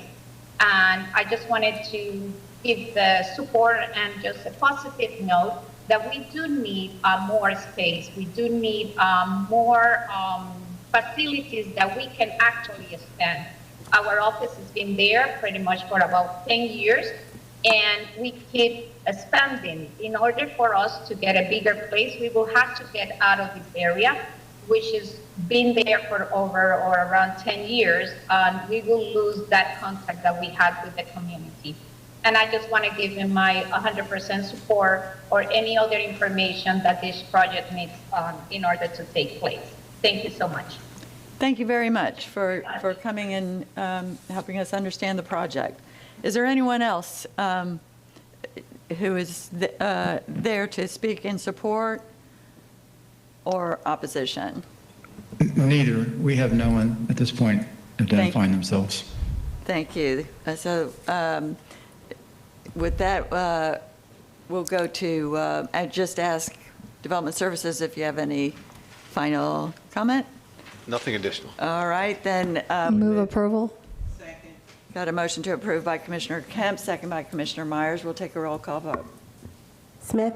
Yes. Cohen? Yes. Hagan? Yes. Kemp? Yes. Myers? Yes. White? Yes. Thank you. Motion carried 6-0. Thank you. And that takes us to item E6. Mr. Moretta, you're recognized. Thank you, Commissioner Smith. Item E6, personal appearance 22-0022. Sorry. This is a 23.3 acre site. This is a proposal for a right-in, right-out access point on US 301. The site has frontage on 301. To the bottom of the site is County Road 672 and Paso Almar Boulevard. Commissioners, I will go to the graphic to indicate where the right-in, right-out is proposed. Proposed along US 301, just to the north of the internal road that goes into the site. Our transportation staff has reviewed this, and we are recommending approval. We're available if you have any questions. Thank you very much. Thank you. We'll have the applicant testimony at this time. You've got 15 minutes. Good morning. My name is Peter Pensum, an AICP certified planner with Avid Group. We are the project land planners, civil engineers, and surveyors for the project. Also with me today, excuse me, if you have any questions, is Jane Caldera, a licensed professional traffic engineer with Trucking Traffic. I'm going to go to the Elmo and present a couple items. And I'll keep your presentation brief.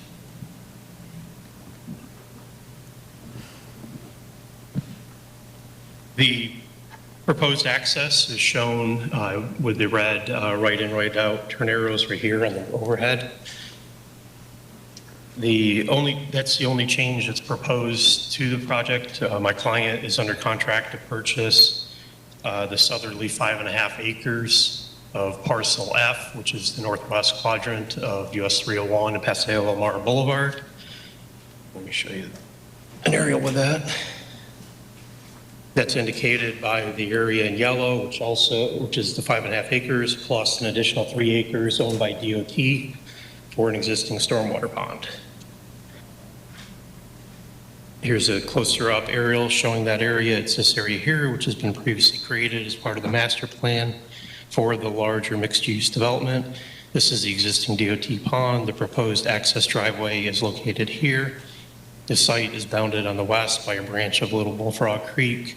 Bullfrog Creek is across the north here. That's the bridge where it goes under 301. And again, the access point will be south of there. We've been working closely with DOT and county staff, as well as the Water Management District, to accommodate redesign of the stormwater pond, which will increase its stormwater treatment volume and retention to accommodate turn lanes that have been previously constructed along 301 but were not part of the original design, as well as our project improvements and some others that are proposed that DOT anticipates being approved in the future. It'll also provide additional freeboard for treatment that doesn't currently exist. The proposed access driveway will facilitate improved site access and interconnectivity between the commercial parcels that are proposed on Tract F, and it'll also reduce the need for U-turns at the intersection. DOT and county transportation staff are both strongly in support of this application because it will improve circulation and unneeded movements, and it will improve public safety. And again, myself and the traffic engineer are here to answer any questions you may have. Thank you.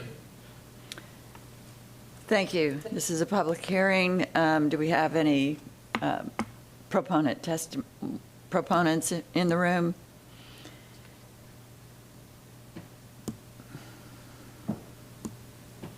Not seeing any, Madam Chair. All right. Any opponents? Testimony? No, ma'am. Okay. Then any other further comment from Development Services? All Not at right. this We time. move to board discussion. Second. Got a motion to approve by Commissioner Meyer, second by Commissioner Kemp. Let's take a roll call vote. Smith, Yes. Cohen, Yes. Hagan, Yes. Kemp, Yes. Myers, Yes. White. Yes. Thank you. Motion carried 6-0. Thank you. And we'll move to item E8 and start, E6 and start with Joe Moretta. E7. E7, yes, I was just double checking All right, myself. thanks. We're on item E7 at this point, personal appearance 22-0091. This is a change proposed to an 11.69 acre site. The site is located to the east of 75.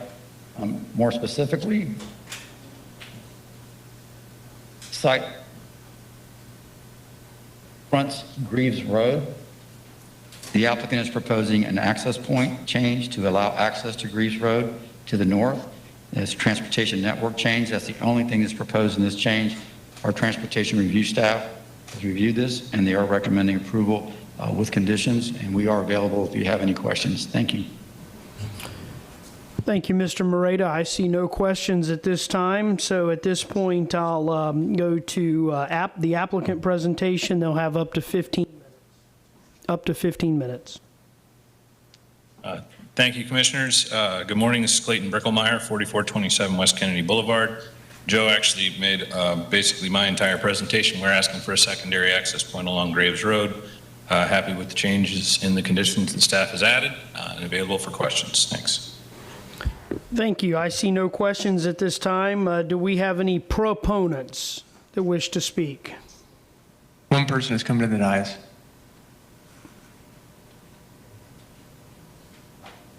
Okay, Good morning. Is this the only person giving proponent testimony? It would appear to be so. Okay, you'll have up to 15 minutes. Good morning. Thank you. My name is Marco Marzocchi. I'm with the Wide Waters Group, 5845 Wide Waters Parkway, East Syracuse, New York.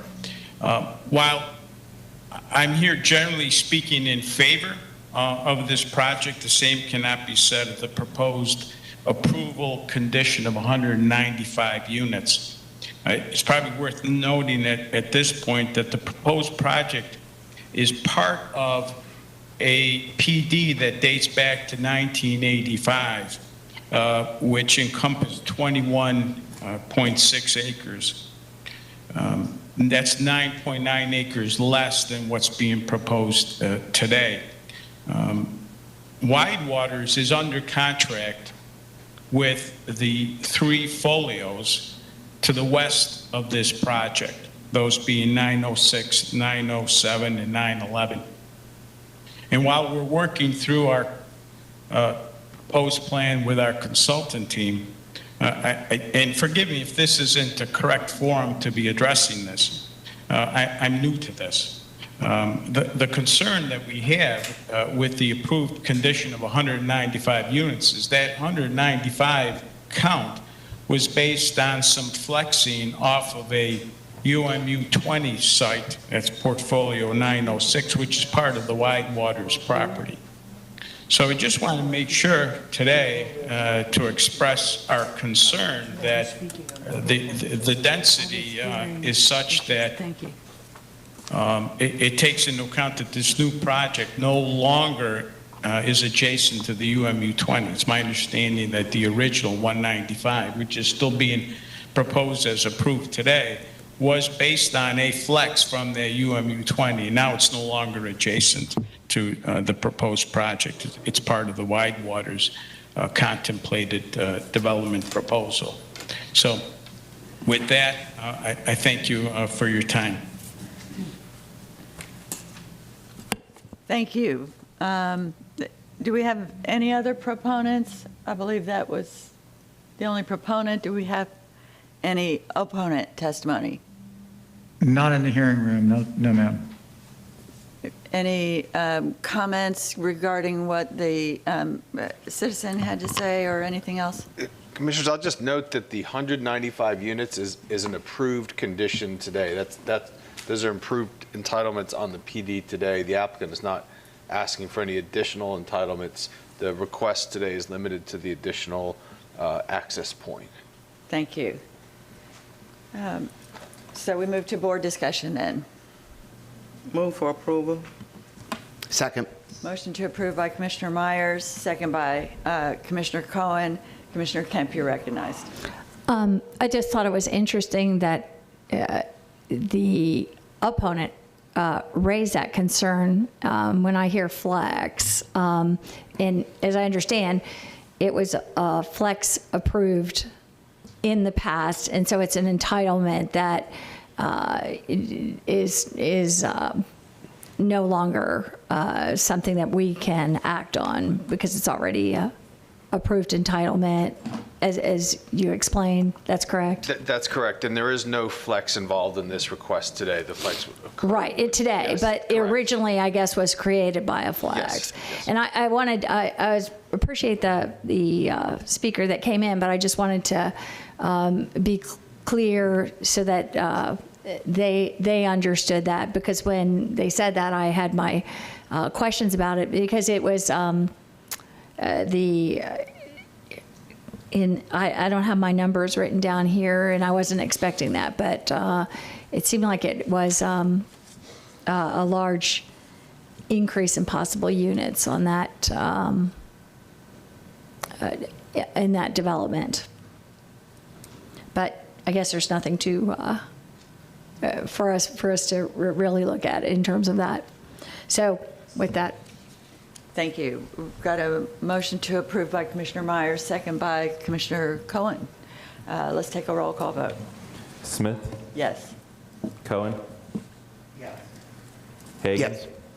Yes. Kemp? Yes. Myers? Yes. White?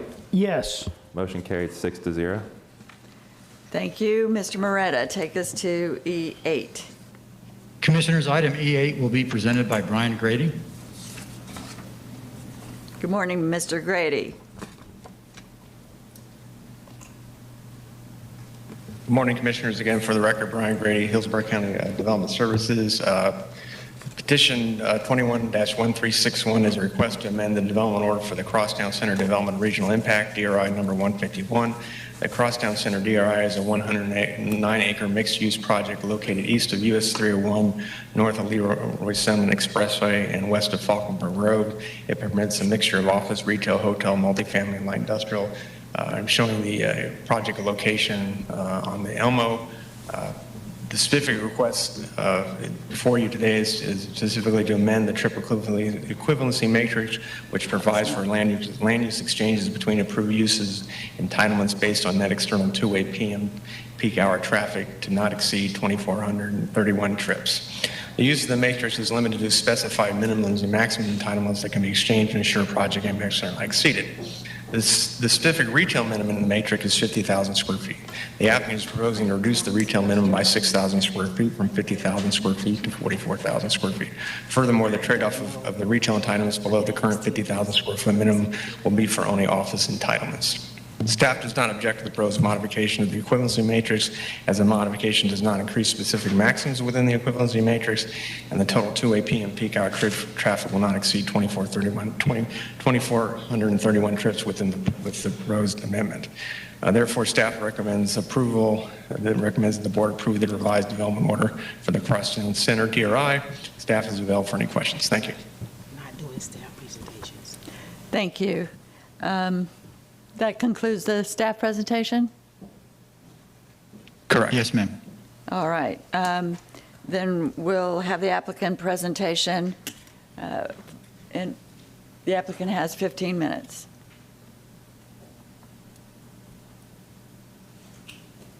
Good morning. Thank you, Commissioners, and thank you, Brian, for that presentation. Catherine O'Donnelly, attorney for the applicant, 2002 West Cleveland Street, Tampa, Florida.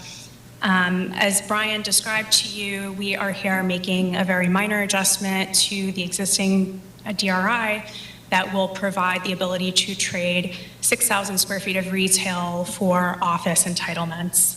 As was also discussed, the applicant provided transportation analysis demonstrating that this trade will not have impacts to the permitted peak permitted trips for the DRI, and as such, staff is finding the request supportable and has no objection.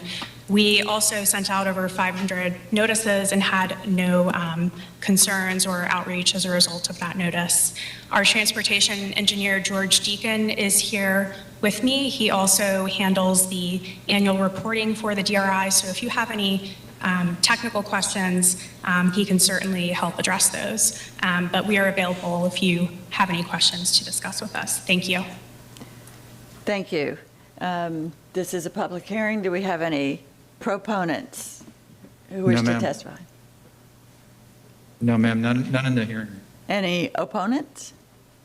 None identifying in the hearing room. All right. Any final comments from Development Services? No, ma'am. Okay. Then I'll assume the applicant is waiving their rebuttal time. Yes, ma'am. Thank you. Okay. And we'll move to board discussion. Move approval. Got a motion to approve by Commissioner Kemp, second by Commissioner Myers. Seeing no further discussion, we'll take a roll call vote. Smith, Yes. Cohen, Yes. Hagan, Yes. Kemp, Yes. Myers, Yes. White. Yes. Motion carried 6-0. Thank you. And that brings us to the F section of our agenda. We're now on the regular agenda. These items have gone to the zoning hearing master. See if you can tell the difference. So we'll start with item F1 and ask for Mr. Moretta to introduce the item. Thank you, Commissioner Smith. This is F1 on the agenda. This is rezoning plan development 20-1266. This case was remanded back to the board. It was remanded from the board to the zoning hearing officer. It's located at 11841 Balm River Ridge Road. Moving to the overhead, it's located on the west side of Balm River Ridge Road, just north of the intersection of Rodine Road and Balm Riverview Road itself. More specifically, the aerial shows the site as it has frontage on Balm Riverview Road. I'm having trouble with that particular term. But having said that, this case was remanded. The request was for, currently is for 10,640 square feet of commercial. I would say the main thing that has changed, the applicant has, I believe, changed elevations and changed some other conditions related to the items that would go to compatibility of the site. The main thing that has changed is they're proposing a wetland conservation easement. Currently, staff, as it went through the process again, we still maintain our denial not supported from Development Services, has denial from the ZHM, and it has an inconsistency finding from the Planning Commission. The main thrust of the recommendation is really rooted in the comprehensive plan locational criteria. Our staff, as well as the Planning Commission, and they'll explain it to you a little more detail, felt that it did not, have merit in terms of not applying the locational requirements to this particular request. So again, we are not supporting the request, and we are available if you have questions. Thank you. Thank you. At this time, we have the applicant for their presentation, and you have 10 minutes. Good morning. Can you hear me? Yes. Perfect. Truett Gardner, 400 North Ashley Drive. I'm here with Tyler Hudson and Megan Smith. And this was the case from back in September that resulted in what was deemed to be the fruitful conversation that we all enjoyed about the desire to have neighborhood commercial in areas that have seen tremendous single-family growth. And it was the thought of the board at the time that just might be what's needed and be the reason for an exception to the locational criteria, which we understand is now under review. And the board remanded us with specific items to address, which we think that we've done. But just to give you a quick refresher, Joe did a great job, but this is a slightly less than 5-acre parcel on Balm Riverview Road, north of the intersection of Rodine. It was previously a fish farm, which has been abandoned. And then immediately to the south of the property is an auto repair business. And oddly enough, in the same tract as a single-family home that's on the south side of it. And then specifically, this development had evolved from, we've been at this since September, and this was our second remand. The first changed numerous things, which we feel mitigates the locational criteria, which is a primary component of that. Initially, we were asking for all CN uses. We limited that to just variety stores. Initially, we were asking for an excess of 28,000 square feet of development. Now we're asking for 10,640. Previously, there were 3 buildings proposed. We're now down to 1. The FAR was at a 0.13. We're now at a 0.05. And the pervious surface area increased by an acre from just over 3 to just over 4. Other conditions that were added increased the buffer on the southern portion of the site where the single family house is to the south of that. We committed to placing a conservation easement over the wetlands on the site. We limited the hours of operation of the store to 7 to 9 p.m. And then we had also committed to architectural design characteristics. At the meeting on September 8th, we have culled through the transcript and tried to identify each of the directives that were given by you, and not to put words in anybody's mouth, but we just wanted to be as specific as possible. And I'm going to paraphrase here, but wanted to have the actual quote. The first was from Commissioner Smith on would we be willing to take the wetland that's on site and place it into a conservation easement. If you'll go to the next slide. This shows that conservation easement there. In the intervening time, we've worked with EPC. They have agreed to take responsibility for the wetland. And so that condition has been changed and is on the site plan. So we will be granting a conservation easement over that. with the beneficiary being EPC. Next directive was from Commissioner Overman. It was more of a question than anything, but it was a good question. And if you'll recall, one of our commitments for the rezoning is to extend the sidewalk 700 feet to the north. And the question there was, why is it going to the north when perhaps it should be going to the south and tying in with the intersection at Rodine Road? This next graphic will answer that question. You can see at the very bottom of the screen, that it doesn't show Rodine, but that's basically where Rodine ends and Balm Riverview begins. As a part of a county CIP project, that sidewalk will be placed from that intersection to our proposed development. We'll have a sidewalk at our development and then also have the condition of going an additional 700 feet to the north, which will tie it into the single-family development on the north side. So there will be continuous pedestrian connectivity from that intersection all the way to the single-family development, which is 700 feet to the north of our property. And then next is, this was a great question, again, from Commissioner Overman on whether this is warranted and that the context of the area should be looked at, specifically the northwest corner property, which from the aerial appears to have wetlands and is also heavily forested.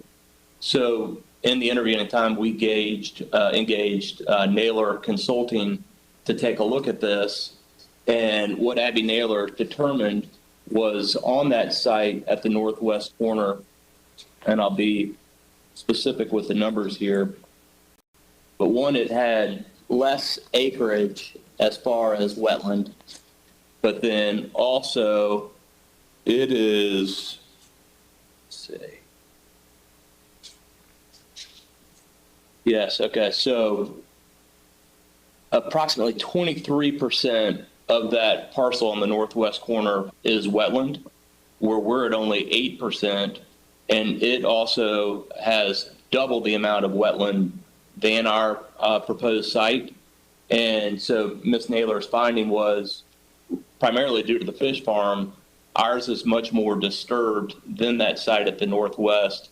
And so I think that's a very good point on why stretching out just outside of that locational criteria is warranted in this situation. And then finally, and this came from Commissioner Smith, which was another good one, we had made changes, as I mentioned, to the architecture, made commitments to that, but the desire was for us to look and find if we could give it a better sense of place. Unfortunately, the Riverview Community Plan isn't much help from an architectural standpoint, so we studied the area and we thought the best example of a true sense of place in the Riverview community is the new library, which this is a picture of it. You can see the yellow coloring, the lap-sided facade, as well as some of the awnings and shading provided. And so what we did is, in addition to the architectural commitments before, found a color scheme that was in keeping with that. We've committed to lap-sided siding as well, and added shading and other awning-type features to give it that true sense of space and try to tie it into the community as a whole. So those were the directives that we found from the commission. They were specific, and we wanted to give each one of them serious treatment, and we believe that we have, and believe that this is a project that does provide that neighborhood commercial outlet for that area, and as a result is warranted to have an exception to the locational criteria. And with that, we'd be happy to answer any questions you may have.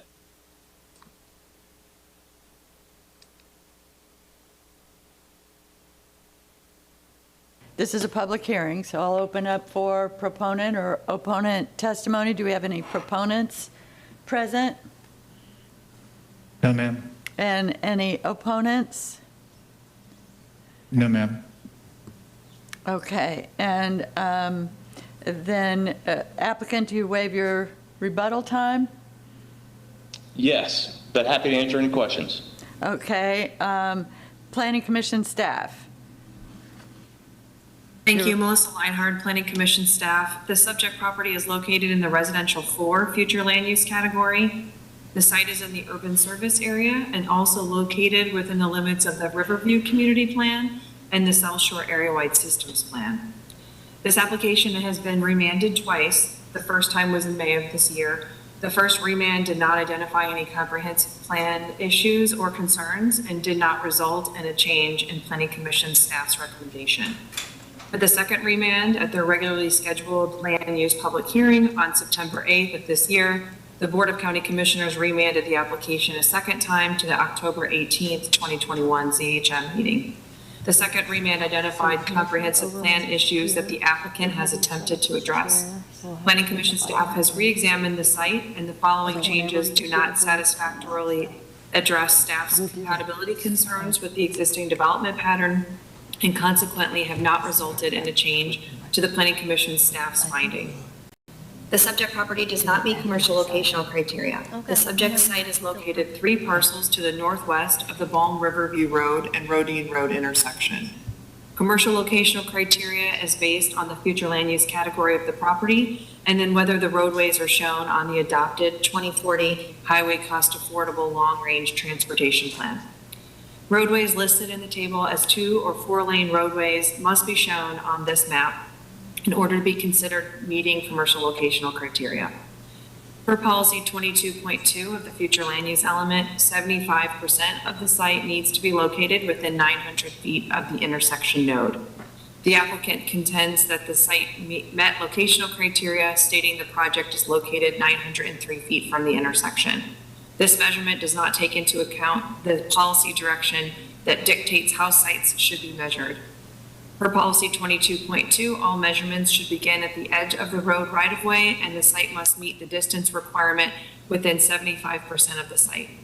Planning Commission staff has determined that 75% of the project site is over 1,200 feet from the intersection, and therefore the site does not meet locational criteria. Staff does acknowledge that commercial general, or CG, and commercial neighborhood, or CN, zoning districts are located within 900 feet of that intersection. The parcel immediately south of the subject property has split zoning: agricultural single-family estate 0.4 and commercial general. The applicant has submitted an exhibit showing parcels south of the site to be vegetated areas. Consequently, the zoning and development pattern transitions from commercial uses to low-density residential, moving away from the intersection. A variety store retail use would disrupt the gradual transition of uses from the intersection and the overall development pattern of the residential area that is located further away from the node. While the application has attempted to move closer toward the intent of the comprehensive plan policies through site planning, staff finds that the proposed development does not meet locational criteria and does not fulfill the intent of Objective 16 and its accompanying policies with regard to compatibility. While staff acknowledges that the site planning techniques help to mitigate impacts to residential uses and moves closer to the intent of the plan, a site meeting locational criteria never guarantees the approval of a commercial use. Consequently, an application that does not meet this criteria must demonstrate in its proposal how it will further the goals, objectives, and policies of the comprehensive plan. Policy 22.7 of the future land use element identifies several considerations that carry more weight than locational criteria, including land use compatibility. The request for commercial land use outside of an established node does not fulfill the intent of this policy direction, and the request would not contribute to a gradual transition of uses in the area. The site is located within the residential district of the Riverview Community Plan. This area has a primarily residential land use development pattern. The community plan also requires the provision of appropriate and compatible buffers and transitions to existing adjacent land uses, particularly with agricultural operations and the lands acquired for preservation and open space. This is part of Goal 1 of the community plan. While utilizing residential design and elevations, locating the building closer to the roadway, 60 feet from the residential lots to the north, over 172 feet from the southern residential properties, providing a conservation easement and locating the stormwater facilities to the west, all help to mitigate for impacts to the single-family residential lots. A request for a commercial use will disrupt the gradual transition from commercial to residential from the Rodine Road and Balm Riverview intersection. Staff recommends that the Board of County Commissioners not approve a waiver to locational criteria. Planning Commission staff acknowledges the application has moved closer to meeting the intent of the plan through site plan and buffering techniques, architectural and elevation enhancements, the addition of a conservation easement, additional open space, hours of operation, and a reduction in intensity. The proposed plan development request for a variety retail store would not provide an appropriate and compatible transition to the single-family residential land uses and the residential and agricultural zoning districts immediately adjacent to the site and within the general area. Consequently, the request is not consistent with the Riverview Community Plan. And based upon those considerations, Planning Commission staff finds the proposed plan development inconsistent with the future of Hillsborough Comprehensive Plan for unincorporated Hillsborough County. Thank you. Thank you. Zoning Hearing Master? Zoning Hearing Master considered the request for a rezoning of approximately 4.86 acres from AS4 to planned development to develop up to 28,190 square feet of retail commercial land uses in 2 buildings. As you've heard from Ms. Leinhardt, the Planning Commission staff has found the request to be inconsistent with the comprehensive plan as the property does not meet the commercial locational criteria. The Zoning Hearing Master summarized the Zoning Hearing Master hearing. The applicant's representative, excuse me, gave testimony that there is precedent for non-residential uses outside the commercial node based on uses located at the southeast corner of the intersection and included a daycare, which is considered a residential support use, not a retail use. The Zoning Hearing Master found that this position does not provide a precedent for the consideration of retail uses northwest of the intersection and outside the commercial node. The Zoning Hearing Master found that the requested plan development for approximately 28,190 square feet of retail and commercial is inconsistent with the existing development pattern, the surrounding zoning districts, and the requirement for commercial locational criteria. And the Zoning Hearing Master therefore recommended denial of the request. Thank you. And with that, we'll open the floor for board discussion. Commissioner Kemp, you're recognized. Thank you. I'm going to move for approval, and I'll talk a little bit about why this has been twice to the Zoning Hearing Master, been remanded. And the last time that I looked at this, I just had, it's a sense about all the development we're doing in South County that I've had some evolution in thinking about and wondering about it as I see it in the big picture. And, you know, I had the issue with this is it doesn't meet locational criteria, which is retail development, or the development must be within 900 feet of the intersection, 75% inside of it.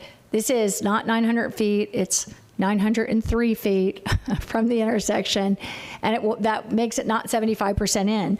At the intersection there, you can, or if you're looking at it, but it's CN at the intersection, and that is the, I guess, some type of auto service facility there. And then just north of that, within the 900 feet, it looks like a very lovely single-family home that I understand from the record is a home occupied by the owner of the auto facility that has that and built that home to be next to their business.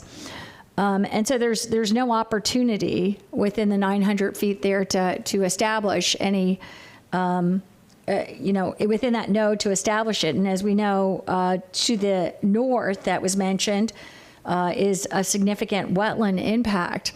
And I'll say that one of the things that I found over and over again, looking at Waimama, Baum, now Palm River, and I look at, all of this it seems to be the dearth one of small public facilities, and I've been seeing, how we could locate libraries to build town centers, how we could, some other government facilities, how we can facilitate that.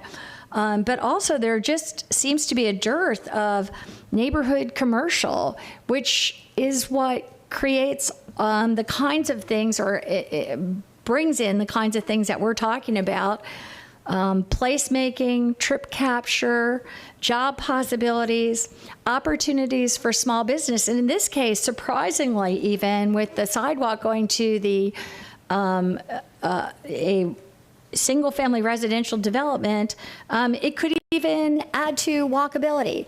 And, for me, most of the time, while I'd prefer an independent retailer of some sort, in this case, one of the things that really, and this was during the first rezoning, or the first zoning hearing master, the hearing, CHM hearing, was the fact that they reduced the size from 28,000 square feet to 10,000 square feet, 1/3 of the size. And I've been researching this on my own and trying to figure out in Baum and Waimama, because I don't want them to turn into big box, that's what you get here.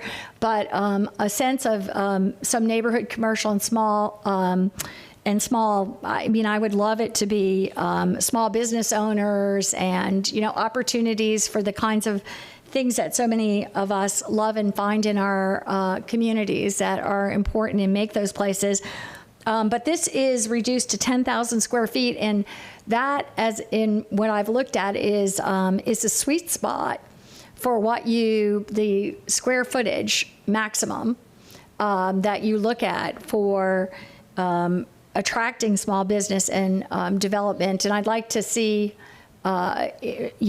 more opportunities for 10,000 square foot buildings and businesses. If this was 28,000 square feet, you wouldn't be hearing me advocating for it right now.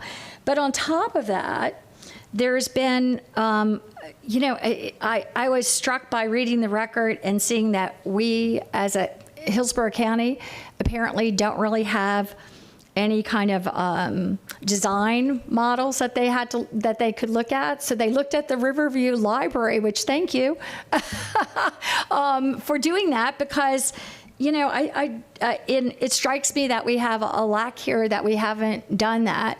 I don't know that the locational criteria I asked about why before, and I'm just not feeling,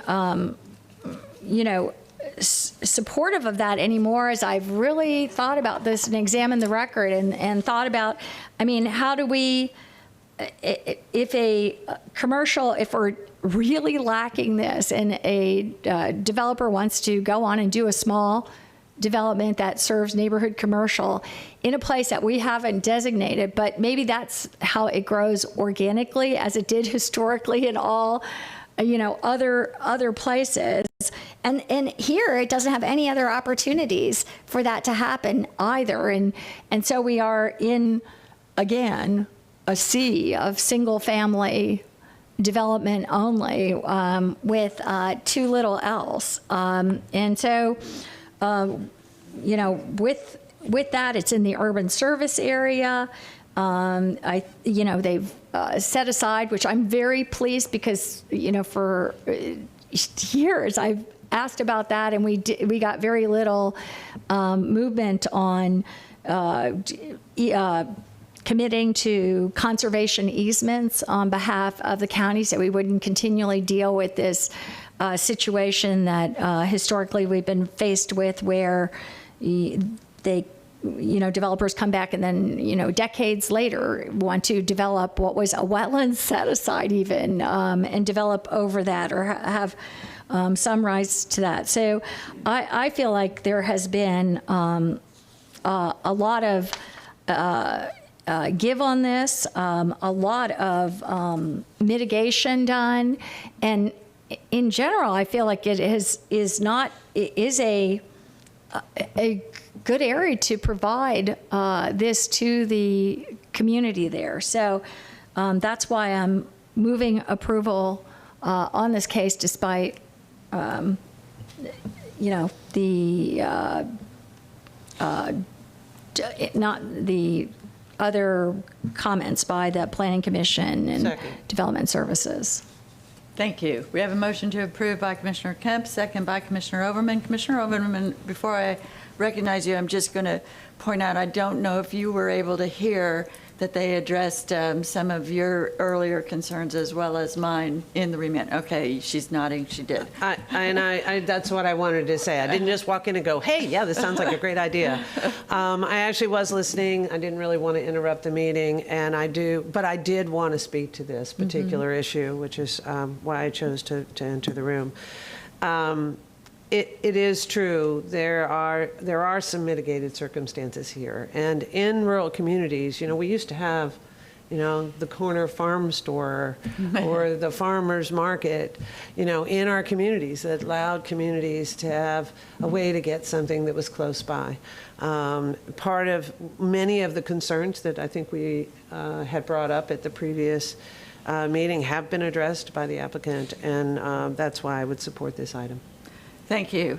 And seeing no further hands raised, I will add that I am also supportive and appreciative of the applicant for going through our concerns point by point. And I understand the Planning Commission's objections, and I do feel like there is a place for making sure that we're applying even the letter of the law. But I also feel like this board and this county has begun moving towards trip capture in ways where they point out there's a daycare at the corner, but that's not the same as retail.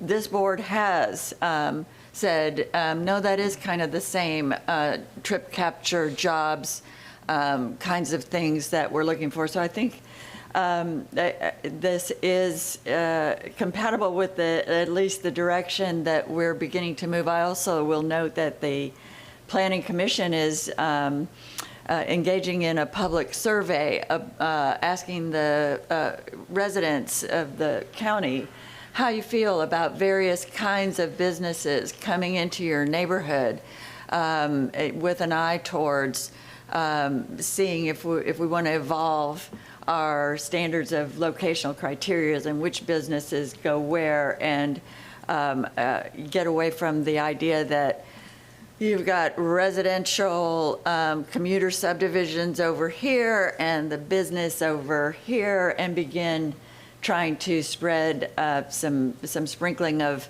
compatible businesses within neighborhoods. On a road like Balm Riverview, a main road, and in an area that is almost within 900 feet of the node, and as Commissioner Kemp pointed out, with very little other option for adding a business. So I'll be supporting the motion, and then seeing no further discussion, Sorry. Mr. Gormley. Yes, just wanted to note for the record that the applicant has submitted conditions into the record. They're in the backup starting at page 105, so they take this motion to be subject to those conditions of approval, which we have reviewed, and they're sufficient to regulate the site. Thank you. So, Commissioner Kemp, your motion includes all those conditions, right? Yes. And your second, and with that, we'll take a roll call vote. Smith? Yes. Overman? Yes. Cohen? Yes. Hagan? Yes. Kemp? Yes. Myers? Yes. White? Yes. Thank you. Motion carried 7-0. Thank you. And now that our board chair has joined us, we'll take a short 5-minute recess so that we can switch the technology Or would the board rather go to take this as a lunch break time, or I'm seeing nobody seems that hungry yet, so we'll just take a 5-minute break and switch the technology and come back and do a little more work before lunch. Thank you, Chair Smith. Okay. Thank you.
Welcome back to the Board of County Commission Land Use meeting on December 14th. It's 11:32, and we'll resume with item F2. But prior to that, we need to hear from Commissioner Cohen. I believe you were going to.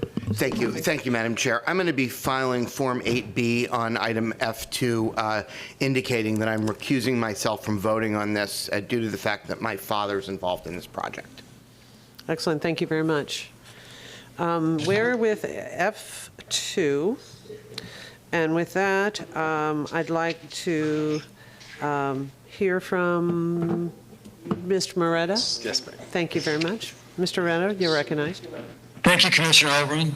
This brings us to item F2, major modification 21-065 on the southwest corner of Big Bend Road and Simmons Loop. Commissioners, I'll direct your attention over to the overhead Big Bend Road, 75 to the west, Simmons Loop to the east. As we bore down on the site a little bit deeper, you can see there's a multifamily project located to the south. You have Simmons Loop Road, Big Bend Road, Commercial General to the south. Commercial General to the north at this intersection of Simmons Loop and Big Bend Road, and then to the west we have a retention area. Now we'll move to the site plan. The applicant's proposing access to Big Bend Road, approximately 1 acre community dog park, proposing multifamily project, proposed cross access to the north and south along this entrance, and also proposed access to the south. Commissioners, currently the zoning allows 40,000 square feet of commercial general. The proposal is for 211 units of multifamily. And as I mentioned, there's a dog park over here that's approximately 1.17 acres large. The applicant is proposing some relief from buffering along the commercial zoning line here where the access is going to occur. They're proposing, instead of a 20-foot buffer, provide a 5-foot buffer with a type A screen, which is essentially a 6-foot vertical screen to eliminate any potential adverse effects between the roadway, the development to the south of the multifamily, and the commercial to the north. Having said that, staff is recommending approval with conditions. I would note that there is a condition in terms of the water condition as we refer to it. It still has the June 1st date. So I believe there'll be some discussion on editing that, and staff is recommending approval with conditions. We're available if you have any questions. Thank you. Thank you, Mr. Moretta. Currently, we have an opening for the applicant for oral arguments for 10 minutes. Is the applicant present? Yes, I am. Can you hear me? Yes, sir. Great. Truett Gardner, 400 North Ashley Drive. I have the pleasure of representing the developer. With me is the Kinley Horn team, as well as Megan Smith. And we have staff support as well as a recommendation of approval from the hearing master. I believe the only reason we're in front of you and not on consent is because of the residential density. But just a couple things to point out. First, from a housekeeping standpoint, Joe mentioned the water note, and we're fine with that change. In addition, Tim Lampkin at the county mentioned a condition dealing with wayfinding signs and a modification of that, of which we're also amenable to. And as Joe mentioned, we're converting 40,000 square feet of commercial uses to 211 multifamily uses. The slide that's up in blue shows the trip generation of the commercial at 40,000 square feet. And then the orange is the reduction by converting.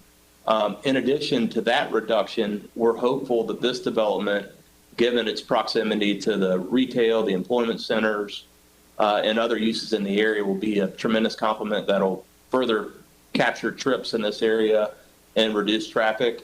And then finally, as Joe mentioned, but just to give you the illustration, we are proposing an over 1 acre dog park, community dog park on the western side of the property. And this is a rendering of that. And so this has been a fun, creative project for this area, and we're happy to answer any questions, but would ask for your support. Thank you. Is that, you have more time. Did you have any other applicants that wanted to speak to this item? Nope, I think we're sufficient with that. Okay, excellent. Then do we have any proponents to speak to the record that were a party of record? None in the hearing room. None in the hearing room, okay. Well, there's several names on the list, but I'd, well, just assume that they will speak up if there are. Do we have any opponents to speak to this issue? None in the hearing room. Okay, and shall I assume that you'll waive your rebuttal from the applicant? Yes, ma'am. Excellent. Planning Commission staff. Thank you. Melissa Leinhardt, Planning Commission staff. The subject property is located within the Urban Mixed Use 20 future land use category. The site is located in the urban service area and also located within the limits of the Riverview Community Plan as well as the South Shore Area-Wide Systems Plan. The applicant is requesting a modification to PD 16-0209 for the purpose of developing 211 multifamily units and a publicly accessed dog park. The requested use can be considered within and is consistent with the UMU 20 future land use category. Future land use element objective 19 outlines the intent that all mixed use categories in the comprehensive plan require 2 land uses that apply for properties of 10 acres or greater in this plan category. According to policy 19.1, at least 10% of the total square footage of the building must be designated for a secondary use. The request is meeting the intent of this policy direction by providing a 1.17 acre civic use, specifically a dog park that will be open to the public, as well as multifamily residential uses. Additionally, there are internal vehicular and pedestrian connections between the 2 uses to meet the intent of the policy direction under this objective. The proposed modification is consistent with the comprehensive plan policy direction as mentioned. The site is located within the urban service area, and per policy 1.2 of the future land use element, these sites are to be developed at a minimum of 75% of the allowable density per the future land use category. This request is meeting the intent of policy 1.2 by providing well over the minimum density that is required, which would be 158 units. Per the conditions of approval, the design of the site will include wayfinding so the public is aware of the civic use, meeting the intent of policy 35.4 of the future land use element. The site is located within the Riverview Community Plan and specifically within the residential district. The proposed development would support the vision of the Riverview Community Plan by developing residential uses. Overall, the proposed modification would provide for a development pattern that is comparable to the mixed-use development pattern within the immediate surrounding area, and also meets the intent of the mixed-use policies as well as the vision of the community plan. And based upon those considerations, Planning Commission staff finds the proposed modification consistent with the future of Hillsborough Comprehensive Plan for unincorporated Hillsborough County, subject to the conditions proposed by Development Services. Thank you. Thank you, Ms. Leinhardt. I appreciate that. And with that, we'll hear from the zoning hearing master summary. The zoning hearing master summarized the application, stating that the applicant has requested to modify PD 16209 to allow a 211-unit multifamily residential development on 10.57 acres and a community dog park on 1.17 acres on the western portion of the site. The applicant is requesting a waiver of the additional setback of 2 feet for every 1 foot of building height over 20 feet for the front, rear, and side yard setbacks. Specifically, the applicant is proposing a maximum 58-foot building height with a maximum of 4 stories. The applicant proposes a 25-foot front yard setback, a 15-foot rear yard setback, and a 10-foot east side yard setback. The applicant is requesting a variation to the Land Development Code, Section 6.06.06 buffering and screening requirements to allow a 5-foot buffer and type A screening in lieu of a 20-foot buffer with type B screening on the north side of the subject property. The zoning hearing master found that the major modification request is in compliance with and furthers the intent of the comprehensive plan and recommended approval. Thank you. Thank you very much. Sorry, I'll open up a board discussion. Commissioner Smith, you're recognized. Thank you. I just want to point out that this is the second one on our agenda that needs that little change to the water condition. So I will move approval with that amendment to the water condition to strike, in other words, to strike the June 1 date and that either/or condition. It's my understanding the applicant has been advised that this was the board's intent from the last meeting, and they're okay with this? Yes, yes, ma'am. And this is Second. condition 9. Okay. Okay, so we have a motion by Commissioner Smith, a second by Commissioner Kemp and Myers. Any further discussion? Seeing none, please take a roll call vote. Overman, Yes. Hagan, Yes. Kemp, Yes. Myers, Yes. Smith, Yes. White. Yes. Thank you. Motion carried 6-0. Excellent, thank you very much. This is a public hearing. We're moving to F3. And maybe we can find out if Commissioner Cohen would like to rejoin us now that we've taken that vote. But in lieu of that, I'd like to open it up for item F3, rezoning PD 210961. And Mr. Moreta, you're recognized. Thank you, Commissioner Overman. This takes us to Fletcher Avenue. I'll draw your attention to the overhead. The parcel is indicated in here in red. It's to the north side of Fletcher Avenue. To the west is Stall Road. To the east is Armenia Avenue, and further to the east is Rome Avenue. The site is proposing to take two existing, one is a planned development zoning, the other is a Euclidean or standard district that allows office. This is the site. It contains two different zoning districts. It allows a total of 18,000 square feet of office uses, medical office uses. The applicant's proposing to combine both of these zonings into one planned development zoning to come up with a unified plan. The unified plan is shown as indicated. It allows 18,000 square feet. If it's built in one single structure, it would allow 18,000 square feet to be in a single structure distribution. If it is going to be in two buildings, that it would require a distribution of 9,000 square feet. No additional entitlements. The use is staying the same. The unification of the two sites provides a benefit with the plan development. Staff is recommending approval with conditions, and we are available if you have any questions. Thank you. Well, thank you, Mr. Moreta. I'm going to open it up to oral argument to those that are limited to the party of record. Is the applicant present? You have 10 minutes. Yes, I am. Thank you. Madam Chair and Commissioners, I'm Michael Horner, 14502 North Dale Mabry Highway, Tampa 33618, representing Fletcher Professional Center, LLC.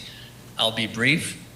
This is, I think, a unified plan that makes sense. This is, as Joe noted, a combining of two different zoning districts, two different sets of entitlements, 3 access points, and now going to a unified plan. This is the plan that was approved in 2019 by this board for 2 6,000 square foot medical office buildings. We now have the BPO portion to the east. That is this plan, Commissioners. So the approved PD is here. This is the BPO. You can see this plan was approved for a parking lot with a separate access to Fletcher Avenue and a separate 6,000 square foot medical office building on top of a wetland with approved mitigation plans, and all this proposes mitigation. Our plan proposed unifies these 3 buildings into 2 buildings, completely eliminates that 3rd building on top of this disturbed wetland. We now isolate access to just 1 point, as shown. There was a prior application for a wetland impact that we thought was necessitated. That generated, I believe, an opposition petition from the eastern subdivision, Moran Groves, on August 19th. We withdrew that application. It's no longer necessary. We have no encroachments into that existing wetland area. In fact, this petition comes to you with unanimous recommendations of approval from all agencies, including EPC, including Swift Mud and Natural Resources. So it's a better plan, it's a more sensitive plan, it's a more environmental friendly plan, and I'm happy to answer any questions. Thank you.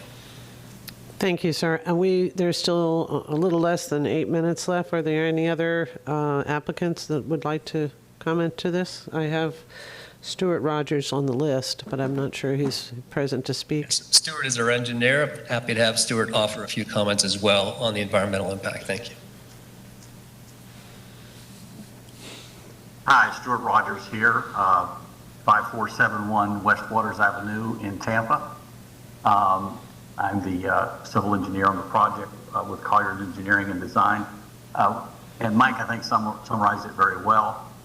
We've been able to consolidate 3 buildings into 2 and to move a building out of the wetlands and consolidate everything to the west. So I think this application now is much better for the environment and will be a much better idea also for traffic circulation and the like. So I'll be happy to answer any questions as well. Thank you, sir. We can then move on to, seeing no other applicant comments, to the proponent party of record. Are there any proponents available to testify? There are not. Any opponents? No, do not have anyone. Excellent. And I'm going to, should I assume that a rebuttal would be waived by the applicant? Yes, ma'am. Excellent. And with that, we'll hear from the Planning Commission staff. Thank you. Melissa Leinhard, Planning Commission staff. The subject property is located within the Residential 4 future land use category. The site is in the urban service area and also located within the limits of the Greater Carrollwood Northdale Community Plan. The applicant is requesting to rezone from BPO and planned development to a planned development to allow for 2 9,000 square foot medical office buildings. The property was previously approved for 2 medical office buildings for 18,000 square feet on 2 separate parcels.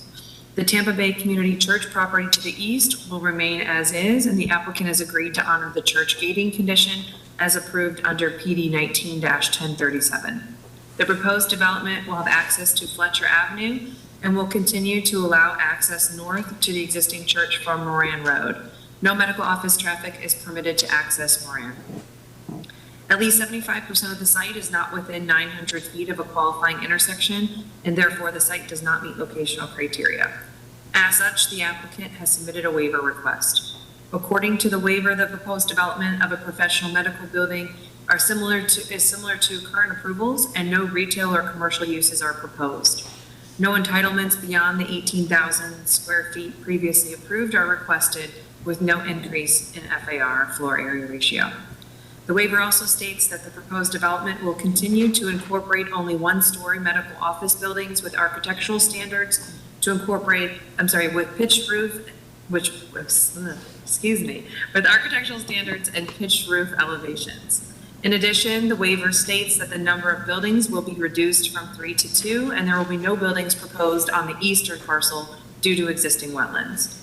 Based on the waiver, curb cuts to Fletcher Avenue will be reduced and only 1 driveway and a left turn lane extension is proposed. Lastly, the waiver states that the proposed rezoning is buffered from residential properties with no drive aisles, access doorways, dumpsters, or entryways, and only internal access. This results in no additional traffic than previously approved. The subject property is comprised of vacant commercial lots, and single-family properties are located on the north, west, and southwest. Public institutional lots are located to the northeast and south. Vacant commercial and light commercial are located to the west. Policy 16.1 of the future land use element requires the use of locational criteria for placement of non-residential uses. Policy 16.3 requires that development and redevelopment be integrated with adjacent land uses through the creation of complementary uses. Future land use element policy 16.10 requires that any density increase be compatible with the existing, proposed, or planned development. Compatibility does not mean the same as, rather it refers to the sensitivity of development proposals in maintaining the character of existing development. The previously approved office building plan for the eastern portion of the site is no longer proposed as part of this application. The applicant proposes a 10-foot buffer with type A screening on the north, a 20-foot buffer with type B screening on the northwest, and will preserve the existing natural buffer area and wetlands on the eastern portion of the project. The requested medical office use is consistent with other office uses on West Fletcher Avenue And due to the proposed conditions, Planning Commission staff recommends that the board approve and grant the waiver to locational criteria. The subject site is also located within the limits of the Greater Carrollwood-Northdale Community Plan, and this community plan discourages new developments from being strict commercial and requires that mixed-use development and redevelopment be at identified community activity centers or at intersections complying with locational criteria. The proposed development is not a mixed use or a redevelopment project, and the proposed development will not be strict commercial and is just under 1/2 mile east from the designated West Fletcher Avenue and Dale Mabry Highway Activity Center. Therefore, the proposal is consistent with the vision of the community plan.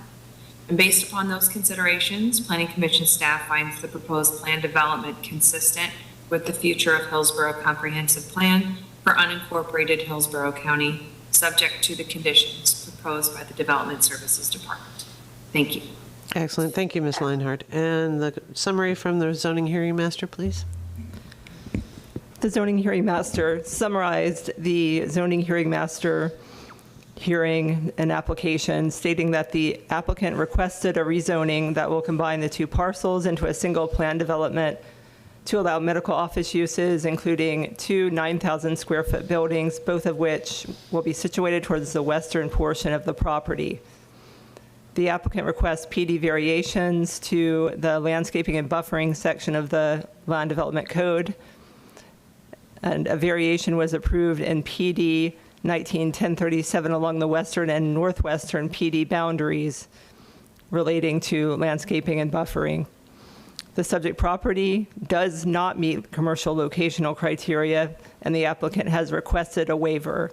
As you've heard from Ms. Leinhardt, Planning Commission staff recommends that the board approve and grant the commercial locational criteria waiver based on the proposed PD approval conditions. The zoning hearing master found that the request is consistent with the comprehensive plan and the Land Development Code and recommended approval. Excellent. Thank you, Ms. Lundgren. I'll open it up for board discussion. Any comments or a motion? Move approval. We have approval by Commissioner Kemp, a second by Commissioner Myers. Please call the roll. Overman, Yes. Cohen, Yes. Hagan, Yes. Kemp, Yes. Myers, Yes. Smith, Yes. White. Yes. Thank you. Motion carried, 7-0. Excellent. Thank you very much. We'll move on to F4, RZ STD 21-1099. Mr. Moreta. Thank you, Commissioner Overman. This brings us to item F4. This is a rezoning for a standard district 21-1099. It's located at 7706 Ann Ballard Road. It's a .97 acre site. I'll refer all your attention to the overhead. To the north, we have Waters Avenue in yellow. To the west, we have the Veterans Expressway. Subject site is in yellow. Berry Road to the south, Benjamin Road to the north. And Commissioners, the current zoning is AI. The AI zoning was essentially a holding zone that was adopted during the zoning conformance process. When the board adopted the plan, in many cases, if there was a non-residential comprehensive plan category that was adopted in the comp plan where there was agricultural zoning, it was changed to the AI district. The AI district in this case is in red. As you can see in the gray, there's a light industrial comp plan category surrounding the site. Moving to the existing zoning, the site has frontage on Ann Ballard Road. There's manufacturing zoning to the northeast. There's manufacturing zoning to the east, and there's also manufacturing zoning and commercial zoning to the west of the site, manufacturer zoning to the south of the site, and also some AI. This proposal is for a rezoning to an M district. This would actually conform the zoning more in line with what the comp plan has in terms of the type of uses anticipated. In fact, if it was some type of residential zoning, that would not be allowed in the comp plan category. So the applicant is proposing to rezone this site from AI to M because of the reasons that I've noted in terms of bringing the zone more in line with the comp plan, In terms of an implementation perspective, staff is recommending approval, and this is a standard district, so there are no particular conditions attached to it. We are available if you have any questions. Thank you. Thank you, Mr. Morita. I'm going to open this up to oral argument, limited to the parties of record. Is the applicant present? Yes. You have 10 minutes, sir. Other one. Good morning. Oh. Thought I heard a male voice. My apologies. Ruy Londono, 1502 West Bush Boulevard, Tampa, Florida, 3361. We are here to request the rezoning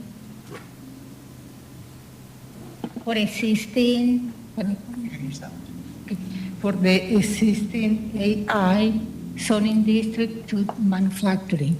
All around zoning current are manufacturing, like you see in all these properties, manufacturing. And we are requesting to use, the owner already has these 3 other properties that the man is manufacturing also. And we need the rezone this one that is agriculture industrial to manufacturing. If you have any question, I'm here to answer any question that the board has. Thank you. Thank you very much. You have 8:53 minutes left. Are there any other parts of your applicant team that would like to speak? I don't believe so. The applicant indicated no. Okay. What did he say? Okay, so we'll open it up to any proponents on this item. We have no proponents in the audience. Okay, any opponents on this item? None in the audience. Excellent. And so I'm going to assume a waive of the rebuttal by the applicant. Do you?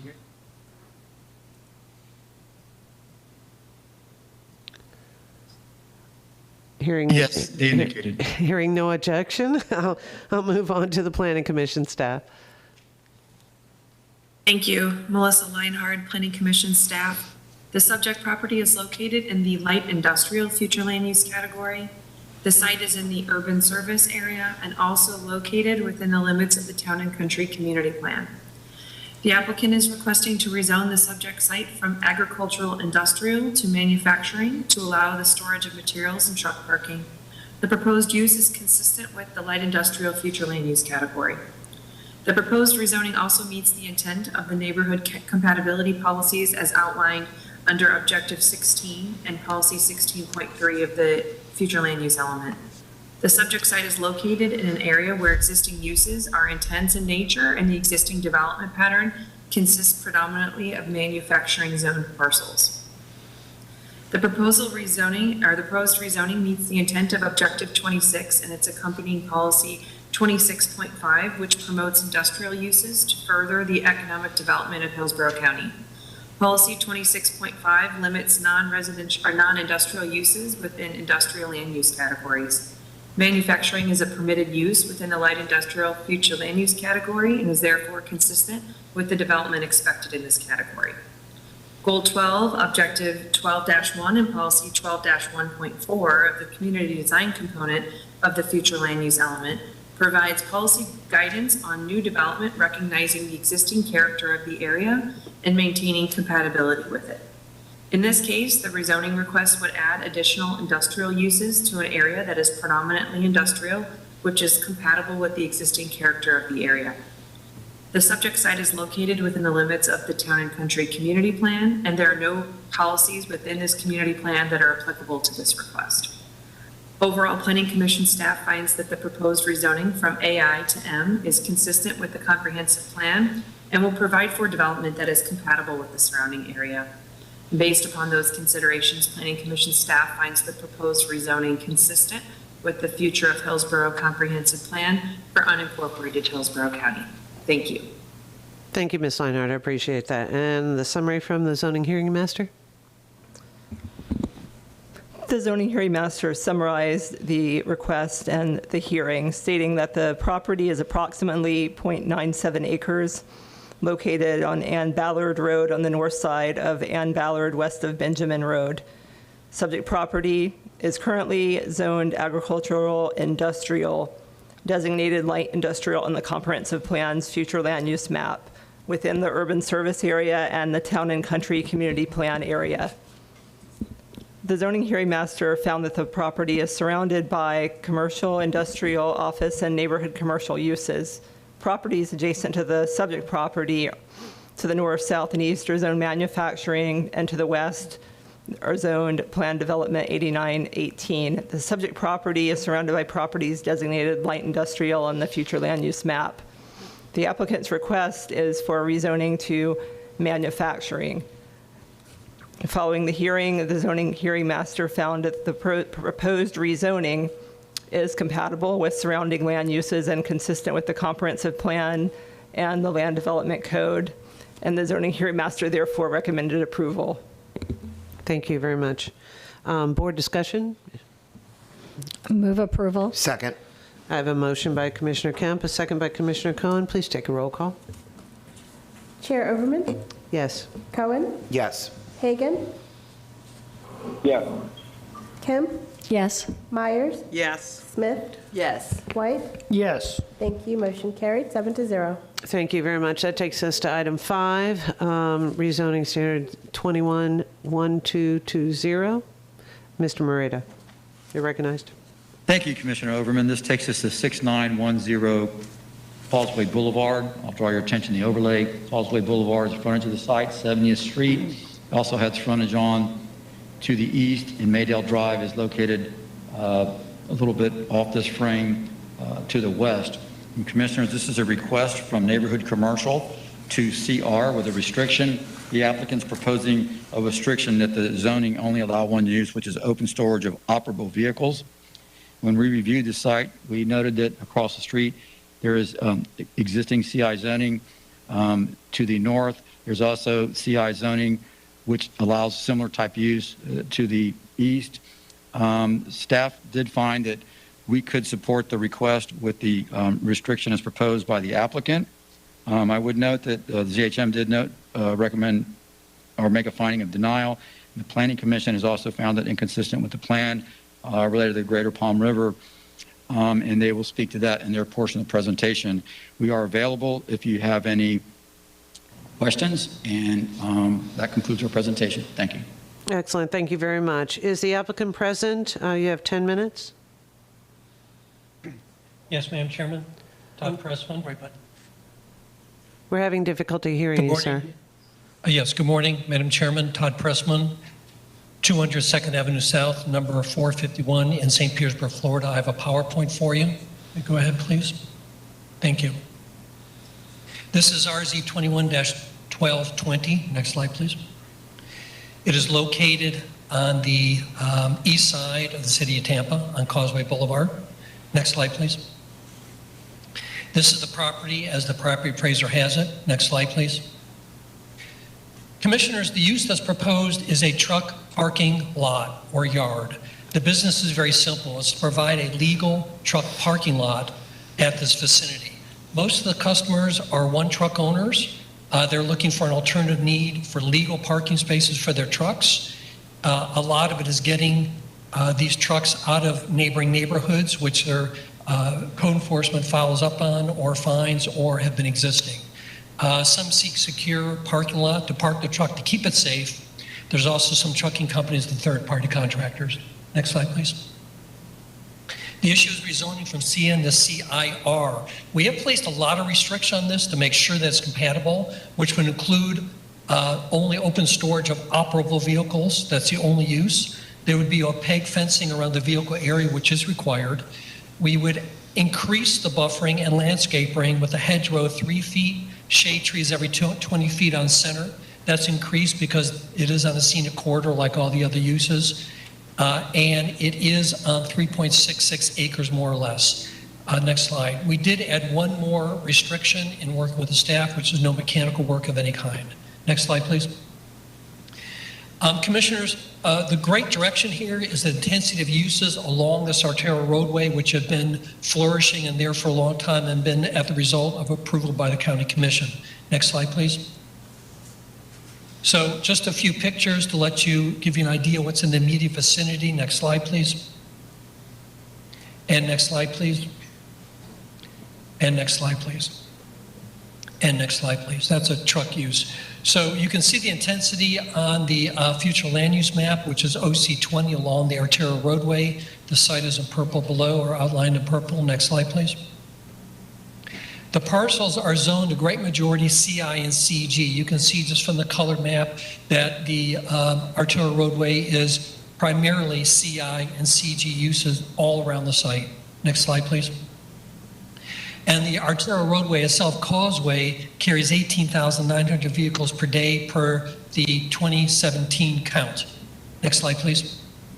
The surrounding zoning and zoning approvals are many. I'll go through some of them. Next slide, please. The site located here. Next slide, please. Across the street, limited commercial office, contractor's office, and CI was approved. These are 3 different PDs with Planning Growth Management and Planning Commission approval of them all. Distribution warehouse, open storage, open warehouse contractor in the immediate vicinity. Next slide, please.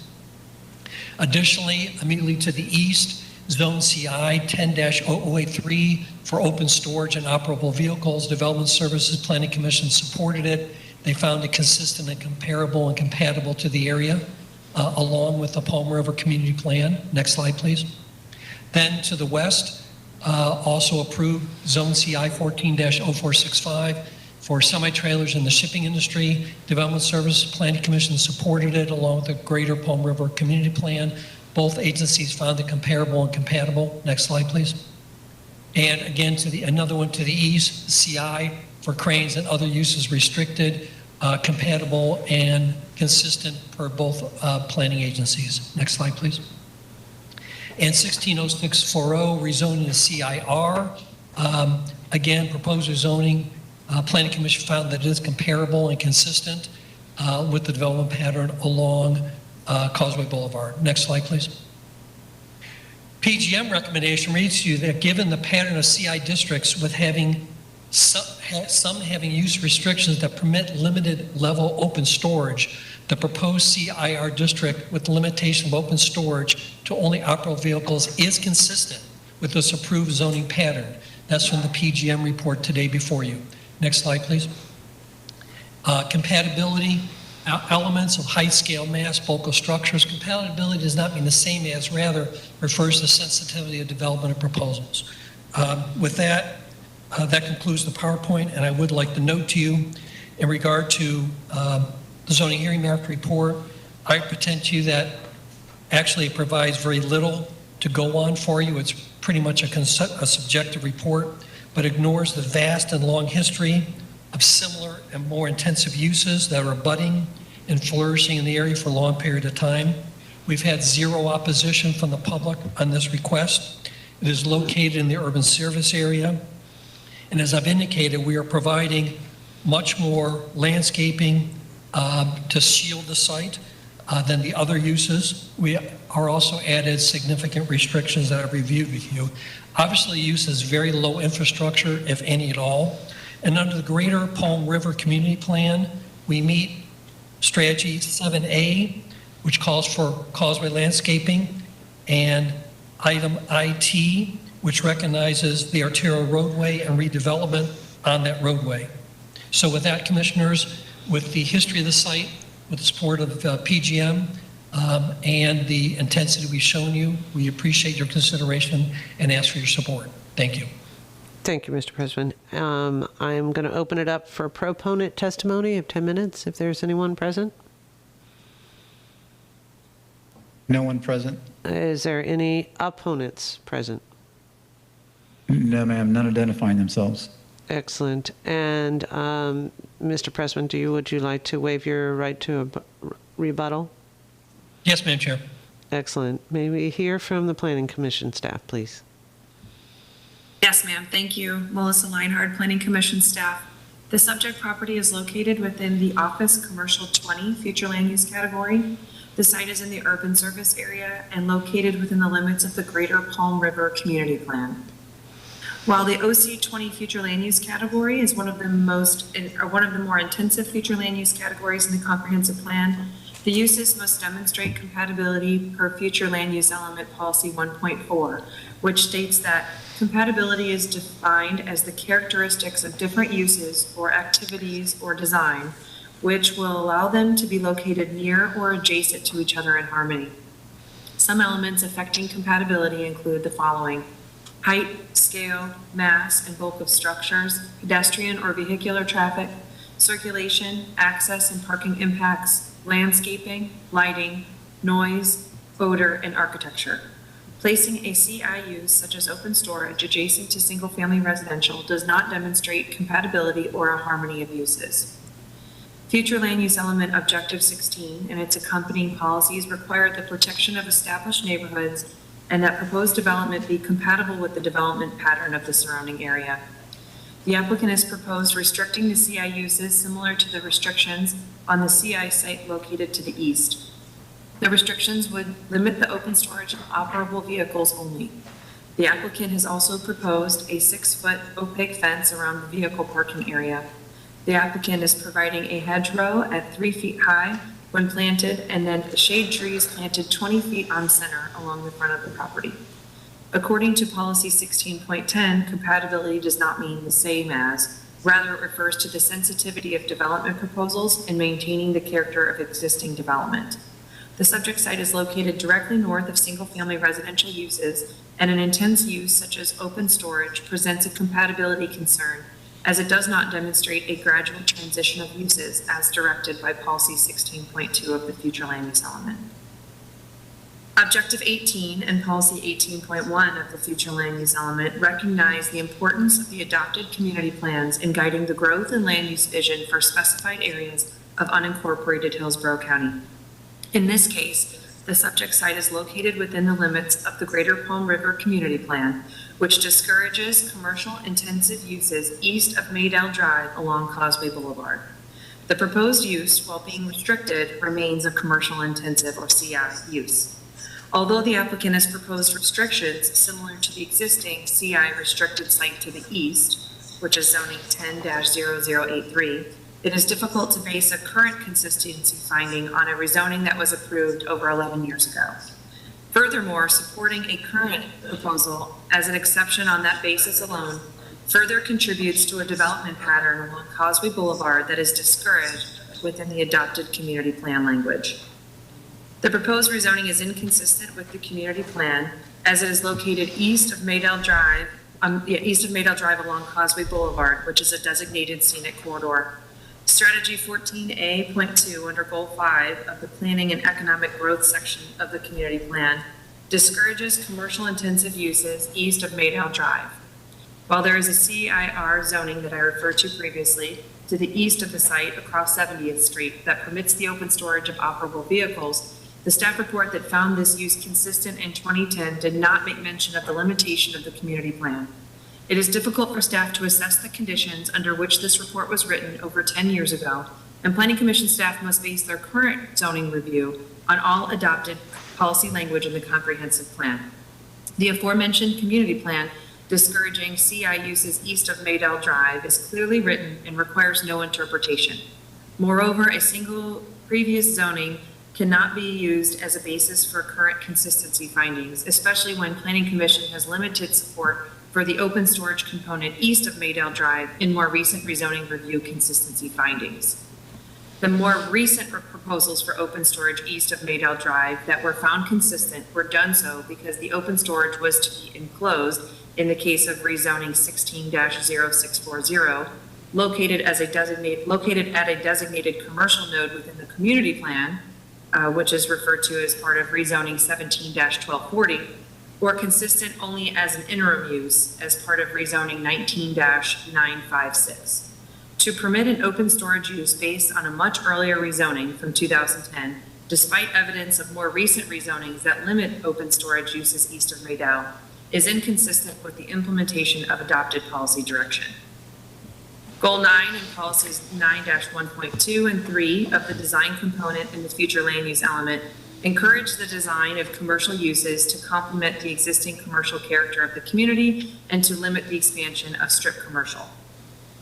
Policy 9-1.3 encourages new commercial uses to locate in commercial redevelopment areas and activity centers.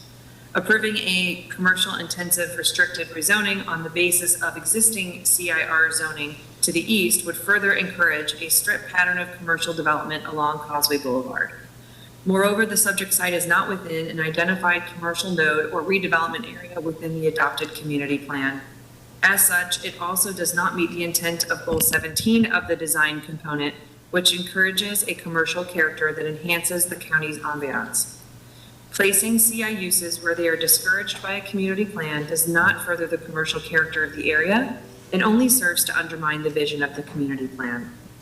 Overall, the proposed rezoning would allow for development that is inconsistent with the goals, objectives, and policies of the comprehensive plan, and that is not compatible with the existing and planned development pattern found in the surrounding area. Based upon those considerations, Planning Commission staff finds the proposed rezoning inconsistent with the future of Hillsborough Comprehensive Plan for unincorporated Hillsborough County. Thank you. Thank you, Ms. Leinhardt. The summary for the zoning hearing master? The zoning hearing master summarized the application and the zoning hearing master hearing. The zoning hearing master stated that the property is approximately 3.66 acres located on the south side of Causeway Boulevard, east of Maydale Drive, and west of South 70th Street.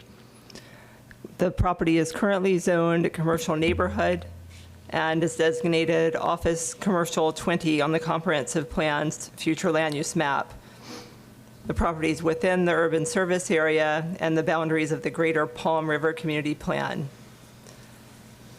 The uses surrounding the parcel include single-family residential and commercial uses to the west, commercial uses to the east, single-family residential uses to the south, and commercial uses to the north. The applicant's intention is to use the property to park operable commercial vehicles, and the rezoning request is to the commercial intensive restricted zoning designation. The zoning hearing master, following the completion of the hearing, found that the proposed rezoning would allow a use that is not consistent with the comprehensive plan, specifically the Greater Palm River Area Community Plan and the Livable Communities element. The zoning hearing master stated that Strategy 14A2 under Goal 5 of the Planning and Economic Growth section of the community plan discourages commercial intensive uses east of Maydale Drive. The zoning hearing master found that the request is not in compliance with the comprehensive plan and recommended that the application be denied.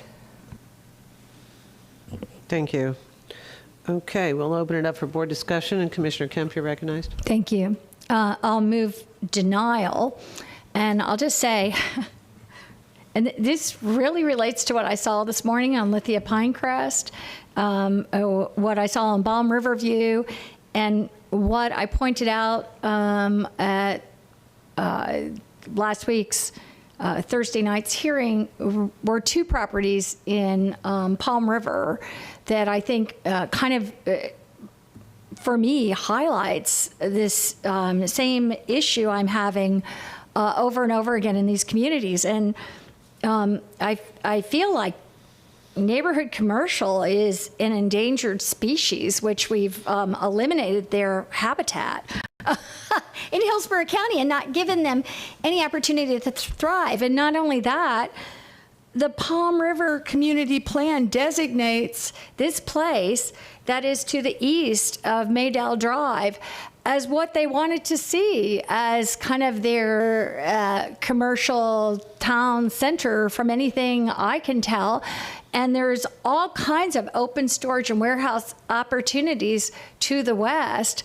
And, you know, the fact that there were some approvals done on this in the past, I'd say, you know, bat on those judgments because you know, this has a huge residential area to the north that could avail themselves of creating neighborhood commercial and other opportunities, or even, you know, I could see all kinds of possibilities for this. And right now, it's a vacant piece of land. It's not anything that is operating there. So they're asking for a change that, violates a community plan. And the other structures around there too, if you look on a aerial view, which I don't know that, I had been looking at them before, but I don't know that I saw that now.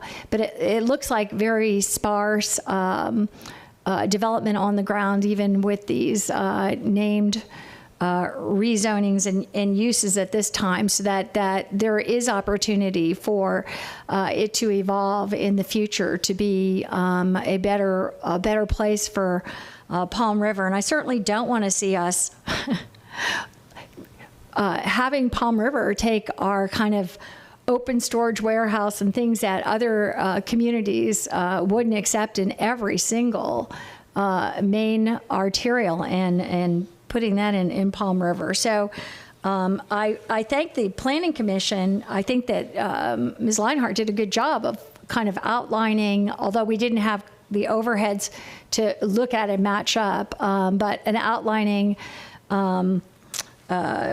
the plan in that area and the possibilities, and I thought that was good, and the fact that we have in part violated that as a board in the past doesn't make it okay to move forward, especially when that opportunity is still there. It's not all developed with open storage and everything now, and this is a vacant lot right in the middle of that area. So that's my motion to deny. Motion to deny. Do I have a second? I'll second for discussion. Okay, I have a second for discussion. Commissioner Myers, you're recognized. Thank you, Madam Chair. Looking at this and being in my district and looking to see what's all in the Palm River area, I thought this would be a good fit, and based on the information that staff presented and the information that I want to say Pressman just presented in support of this project, I will support this project going forward. Commissioner Myers, does that mean you're going to offer a substitute motion? Yes, I'm going to move that substitute motion to approve it. Okay. I have a substitute motion to approve by Commissioner Myers. Do I have I'll a second the substitute motion. And I have a second by Commissioner White. All right. Any discussion to the motion? Commissioner Smith, you're recognized. Yes, thank you. This is a difficult one because of the mistakes of the past that have gone on in here. But in our, with my experience with community plans and the kinds of arguments that people make time and time again for violating what the community spent a couple of years deciding that we wanted, this issue of compatibility comes up sometimes as an excuse for doing more. And in fact, in the Ruskin Community Plan, we actually put a policy that prior development, prior to our community plan, cannot provide a place you could judge compatibility, or doesn't give an argument for doing something that's incompatible with our plan today. When I looked, but on the other hand, when I looked at this, on the aerials, I see on the south side of Causeway, west of this is Truck City Chrome and Parts to the west, and Florida Junk Cars across to the east, and across Causeway to the north is Becky's Auto Inc., and also a small auto sales lot and Discount Tires. So, I can see the applicant's frustration with thinking, how can this be incompatible? They're the little hole in the donut looking for a truck lot in the middle of all this other truck use that has been committed. And but still, I find myself thinking with Commissioner Kemp that the community plan said what they wanted. Somewhere along the line, some of that has been given away, but if me personally, I want to honor community plans and what they have asked for. I would like to give them a shot at turning this around to something that would serve their neighborhood better and maybe be a catalyst for future growth, instead of simply throwing our hands up and saying, oh, well, it's all already been gone the wrong way anyway. And so all of that said, I will stick with the side of hoping for something more compatible with the community plan to come in. And that's what I'm thinking. Thanks. Commissioner Kemp, you're recognized. I'm thinking, too, it might be valuable if staff, do we have a Google map that we could put up aerial to actually kind of see this area?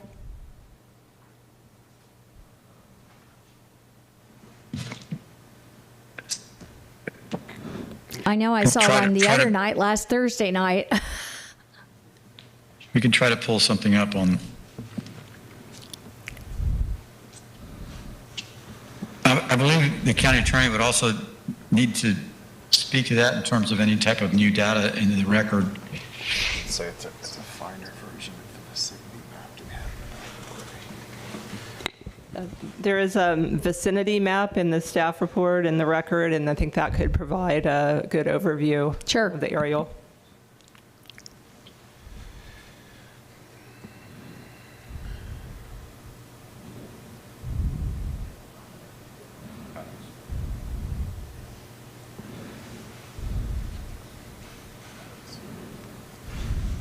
We have two maps that may be helpful. The first one, the vicinity map that Johanna just referenced, is where my finger's at, Causeway Boulevard. Oh, you can't see that? No, the reflection is making it harder on the Subject glass. site is in red. In the staff report. Well, if you leave it there for 1 second, just you can see that, for one, the subject site isn't developed, and you can see to the both sides of it, and even to the north, there is, I mean, I could see those being redeveloped, and that's what the intention was, and that's what the community plan says in the area that you're seeing there. And seeing those redeveloped into good neighborhood, commercial, or even more intensive commercial uses. And, you know, we've invested in, and I hope we invest more in having good infrastructure there. It's in the urban service area. And then if we go to the bigger map, maybe you could put that up for a second. Can you zoom in? Yes.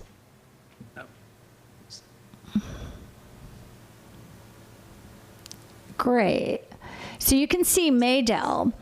And so Maydell, and if you go to the west, as we saw the other day, all of that is open storage, it's warehouse, it's those kinds of uses. And in fact, one of them was a non-conforming use that was in there. So there is so much opportunity, but I think that there needs to be, and this is if we had the community plan overlaying it, it's the Causeway Boulevard area to the east of Maydell that allows for, you know, what I call a possible town center, or and that's what the community plan designated it as and wanted it as. And we see all this residential development here that I don't know where they have to go or what they have to do to get that. And again, it's back to my, concerns that for this community to have that opportunity to have neighborhood commercial uses and possible things like a jobs trip capture, small business, opportunities like that. And this has what it has been designated for. So if we were to do this, we're actually changing that opportunity. And I feel like there's ample, right in the area, ample opportunity for the open storage, the warehouse, and all of that. And I just hate to expand it to include the whole area and say, we're not going to give you what other neighborhoods have the opportunity to have. All right, seeing no other comments, can I take a roll call vote, please? The motion is the motion to approve the item, F5. Chair Overman? Yes. Cohen? Yes. Hagan? Yes. Kemp? No. Myers? Yes. Smith? No. White? Yes. Thank you. Motion carried 5-2. Commissioners Smith and Kemp voted no. Thank you. We unfortunately going to lose Commissioner White at this item, and I wanted to check with the board's pleasure whether we're going to take a break or we can go through the related item in the section G and then move on to J, or would we like to take a lunch break and then come back and return for those 4 items? You're fine with staying? Okay. Yeah, I'd like to go ahead and proceed as well. I just wanted to check the board's pleasure. Okay, with that, thank you very much. We'll move on to section G. That is G1A and G1B, I believe we can deal with on a related basis. And with that, I'd like to recognize Mr. Moreta. Thank you, Commissioners. This brings us to the related items on the agenda. G1B is actually a public hearing.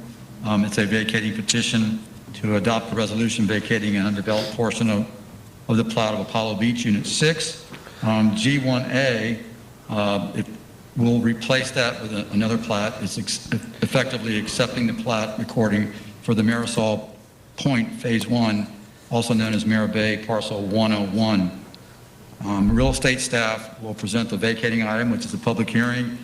Subsequent to that, the board can deal with these items together. G1A would otherwise be on consent if it did not have a related vacating item for it. So I'll turn it over to real estate. Thank you very much. Thank you. Real estate staff, will you present the request? Yes. Good afternoon. For the record, Carrie Allen with Facilities Management and Real Estate Services. I am presenting item G1B. This is vacating ID V200024. This is a petition by Park Square Enterprises LLC to vacate a portion of the plat of Apollo Beach Unit 6 as recorded in Plat Book 37, page 88 of the Public Records of Hillsborough County. The petitioner has submitted this vacate request in support of replatting the subject property as Marisol Point, which will dedicate replacement public right-of-way and easement interests. As stated, this replat is on the agenda as related item G1A. The proposed vacate area is located southwest of Big Bend Road, northwest of Lacey Road, and north of Sun City Center Boulevard and Apollo Beach. The vacate and replat area consists of approximately 1,995,255 square feet, or 45.804 acres. This petition was routed to appropriate departments and agencies, and these reviewers had no objections to the vacation of this portion of the plat. However, the consent of the Development Services Department is conditioned upon the approval of the new Marisol Point plat. Additionally, staff did receive an objection letter from nearby property owners Stephen and Kristen Finley. This objection letter has been included in the agenda packet. The claims made in their objection letter are targeted at the current zoning and are not within the scope of a vacating petition. Appropriate staff has reviewed the points stated within this objection letter, and there are no changes to the recommendation. Staff recommends approval of this petition request contingent upon the approval of the plat of Marisol Point. Thank you. Thank you very much for your presentation. This is a public hearing. Anyone would like to speak has 3 minutes, and I wanted to make sure that they've been sworn since we've gotten into the into the meeting. If there are any speakers signed up, the only speaker I have listed currently for both items is Todd Amaden. Is Todd available? Yes, ma'am. We have 3 or 4 Oh, you do? citizens Okay. here. Okay. That was the only name I have, so if you'd like to assist with that, I'll recognize those that choose to speak. You have 3 minutes each.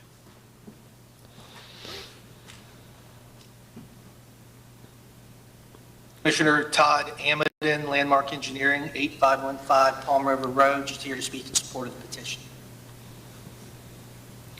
I'm sorry, could you repeat that? I couldn't hear you. Can you hear me now? Yes, go ahead. Todd Amadon, Landmark Engineering, 8515 Palm River Road. I'm here to speak in support of the petition. You may proceed. That's all I have, nothing further to add. Okay, well, that was quick. Thank you very much. Thank you. The next speaker?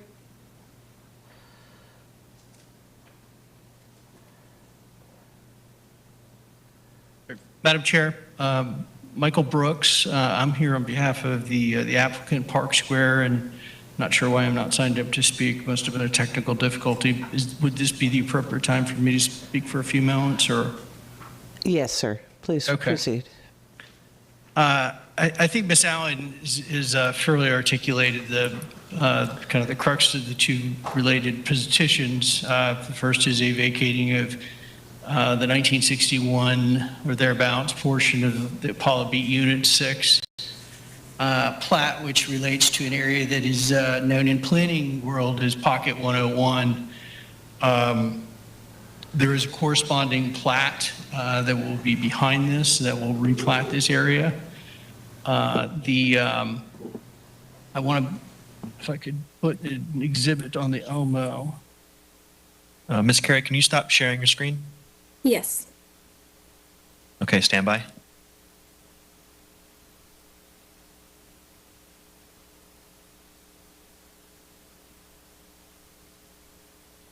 You back out a little bit. Yeah.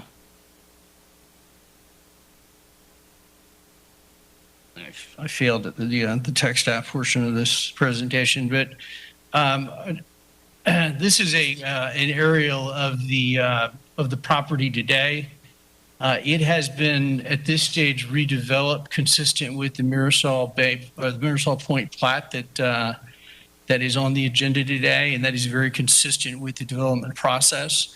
The construction plans have been approved for the new layout. As you can see, the infrastructure is in, the road is in, the base is in, the utility lines, which you can't see here but are underground. The ponds have been constructed. The stormwater system is there, and so this project is procedurally is very close to the point in where the engineer of record would certify the improvements, and we would be coming before the Board of County Commissioners to approve the plat. The only difference being here is that it's coming in conjunction with the vacating, and so that's why we're in front of you today. I would like to reserve a little bit of time for rebuttal because I know there are some folks here, but I would ask the board if they would limit any of the testimony or any of the information given to today to items relevant to this petition. This is not a zoning hearing. This is not the type of hearing where we would be talking about the design, the layout, the density. There is nothing here inconsistent with the land development and the zoning approvals. We're simply here to vacate and replat. Thank you. Thank you, sir. I appreciate that. Do we have any other speakers signed up? We have, I believe, 2 people that are waiting to speak on this item. Okay. Please ask them to come to the podium, please. Good afternoon. You have 3 My name is minutes, sir. Stephen. This is Stephen G. Finley at 815 Isle Bay Drive. I'm a homeowner in the Mirror Bay community. I believe you should have my packet, or excuse me, the letter in your packet opposing the vacation of the subdivision and movement to the new plan. Overall, myself, my wife, and the 40 homeowners that are on the south side of what we call Biscayne Canal from the aerial shot, which would have been the lower half. The intent of the developer to expand the footprint there is concerning for the homeowners of Mirror Bay. We request that the board consider that they remain within the guidelines and set forth in the original blueprint for Mirror Bay community. Density is this issue. I know Mr. Brooks had spoke about this is not a zoning hearing, but it is a topic of discussion because this morning led off with the concern for the Apollo Beach golf course, which is due north of the tree line. And also to the east, we have the Mangrove Manor. And also to the behind the Winn-Dixie, we have some townhomes going in. Collectively, about 500 homes synchronized in construction, which does produce issues for our community and our county. And I just hope that we can take a look at where we are now, where we're going in the future to avoid some second and third order effects that could be unbeknownst to us as a quality of life for our community. Thank you. Thank you very much. Are there any other speakers that are signed up to speak for this item? We have 3 people in the audience. I'm sorry, you were cut off, sir. It doesn't look like anybody, we have people in the audience, but it doesn't look like anybody wants to speak to it. So presumably they're just here to listen. Okay, so the applicant should have had 10 minutes. Is that correct? I didn't have the gentleman that spoke as the applicant on my list, so I may have missed that they could speak for 10 minutes versus the 2 minutes, and he's got like 31 seconds left of the 3 minutes speaking. Well, this is a public hearing item, and typically there's 3 minutes per speaker. But in this situation, I would recommend that the applicant have at least a couple of minutes for rebuttal, given the nature of this request. Excellent. Thank you for that advice. If the applicant would like to rebut what had previously been spoken, you have 5 minutes to do so. I would be that gentleman, Madam Chair. Again, Michael Brooks, 400. I didn't say before, 400 North Tampa Street, here in downtown Tampa, 33602, here on behalf of Park Square. Procedurally, we don't, I think that's really confusion. Procedurally, we don't often have these kind of cases come up where we have objections to vacatings and concurrent plattings, but I think while zoning is, I did say that it was off the table, I want to make clear, Pocket 101, and those of you that know Apollo Beach and Harbor Bay, there's a very involved history to those. There was a split of the DRI. There was a subsequent split of the planned developments that go along with them. Pocket 101, so the property we're talking about, in 2002 had approval for 353 multifamily units, notwithstanding the plat. In 2002, there was a change where some of those units were transferred to other parcels that aren't subject of this application. And then the density was then in 2020 ultimately reduced to 223 single-family attached or single-family detached. What you have in front of you is a plat for 140 single-family detached, which is consistent with the neighborhood and the development pattern out there. I think it's important to note that what's happening here is while the unit count is going up in the within the area, the roadways are narrowing as well, and so what you ultimately get are narrower lots but deeper lots as well, so that the overall square footage of the lots is not being impacted quite to the degree that you might anticipate. And I'll give you an example. The colonel just spoke a few minutes ago. The lots across the street from his house, using the property appraiser's information, his lot is 11,125 square feet. The lots across the water in the replat area are 11,850 square feet. So they're actually even a little bit larger than the colonel's lot, which is on the point there. So again, not that this is a zoning hearing per se, but I wanted to make it clear that what's happening here is well within the zoning approval rights. There's been school board concurrency has been issued, and again, construction plans have been approved, water management district plans have been approved, and the site is largely constructed of horizontal infrastructure. So upon the platting, and I believe that we've already begun constructing 2 model homes. So this is a project that is on its way to development, and it just would not be equitable at this point to start talking about density and things of the like. So with that, I'll answer any questions, but that's all I have. Thank you, sir. I appreciate your time. With that, I'm not seeing any comments or in the queue, so may I have a motion to vote on the items G1A and G1B? Is that correct? Do I have a motion? Thank you. All right. Move approval. I have a motion by Commissioner Cohen, a second by Commissioner Myers. Any further discussion? Commissioner Smith? Quick question from Mr. Gormley. We had, I don't know, half a dozen plating applications on consent today. Is this only not on consent because there's 2, a vacating and a replatting? Yes, the two are related and interdependent. The vacating requires a public hearing, so we put them as related regular items, but you're correct that this would otherwise, the final plat acceptance would otherwise be a consent item if not for the related vacating. Thank you very much. I'll be supporting the motion. Excellent. Please take a roll call vote. Chair Overman, Yes. Cohen, Yes. Hagan, Yes. Kemp, Yes. Myers, Yes. Smith. Yes. Thank you. Motion carries 6-0.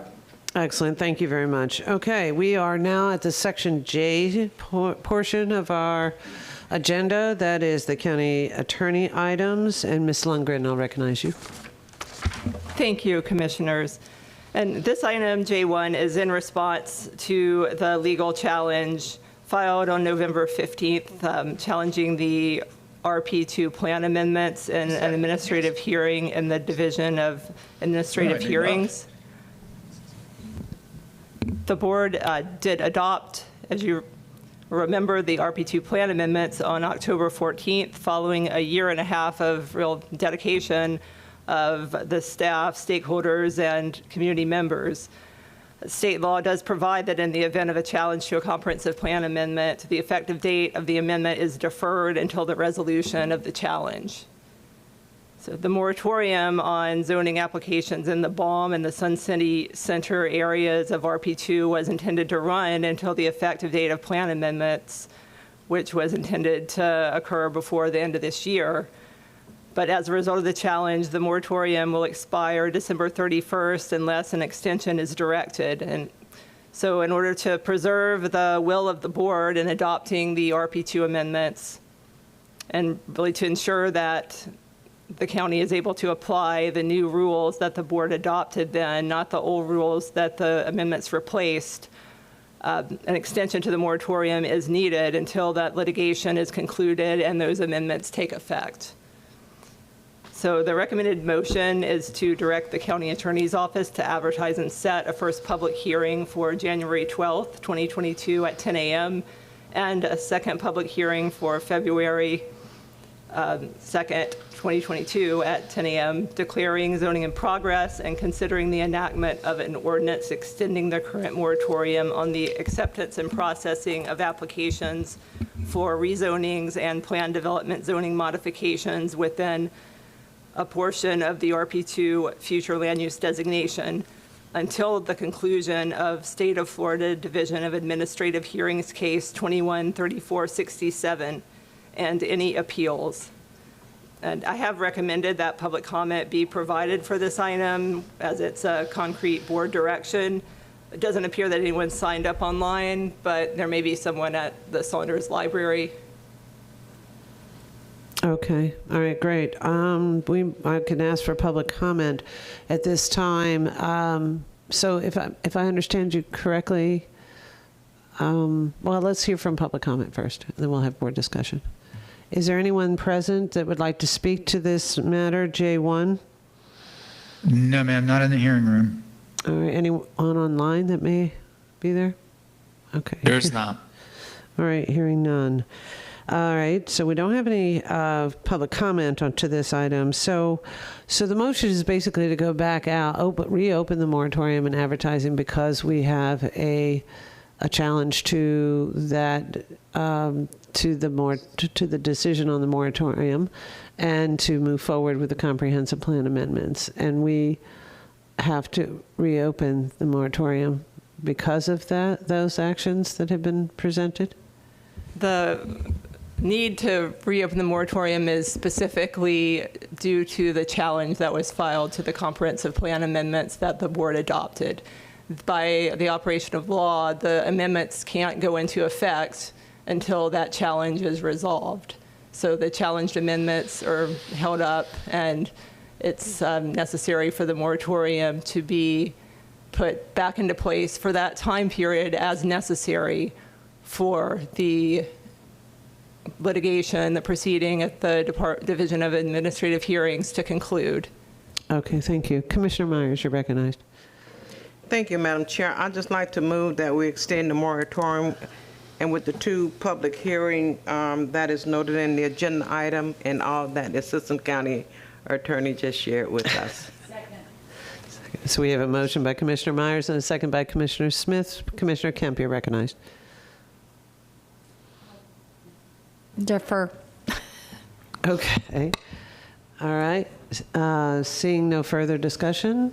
Oh, Commissioner Smith, I'm sorry. You're I recognized. just want to make the comment that it's a crying shame that we cannot move forward with the comp plan amendments that have the community and the developers and the landowners and our staff and our consultants have spent 2 years working on and coming to a compromise position that I was optimistic we could begin having development. I'm not excited that we're extending the moratorium. I was hoping we could move forward with the kind of certainty about the rules that developers keep telling us they want.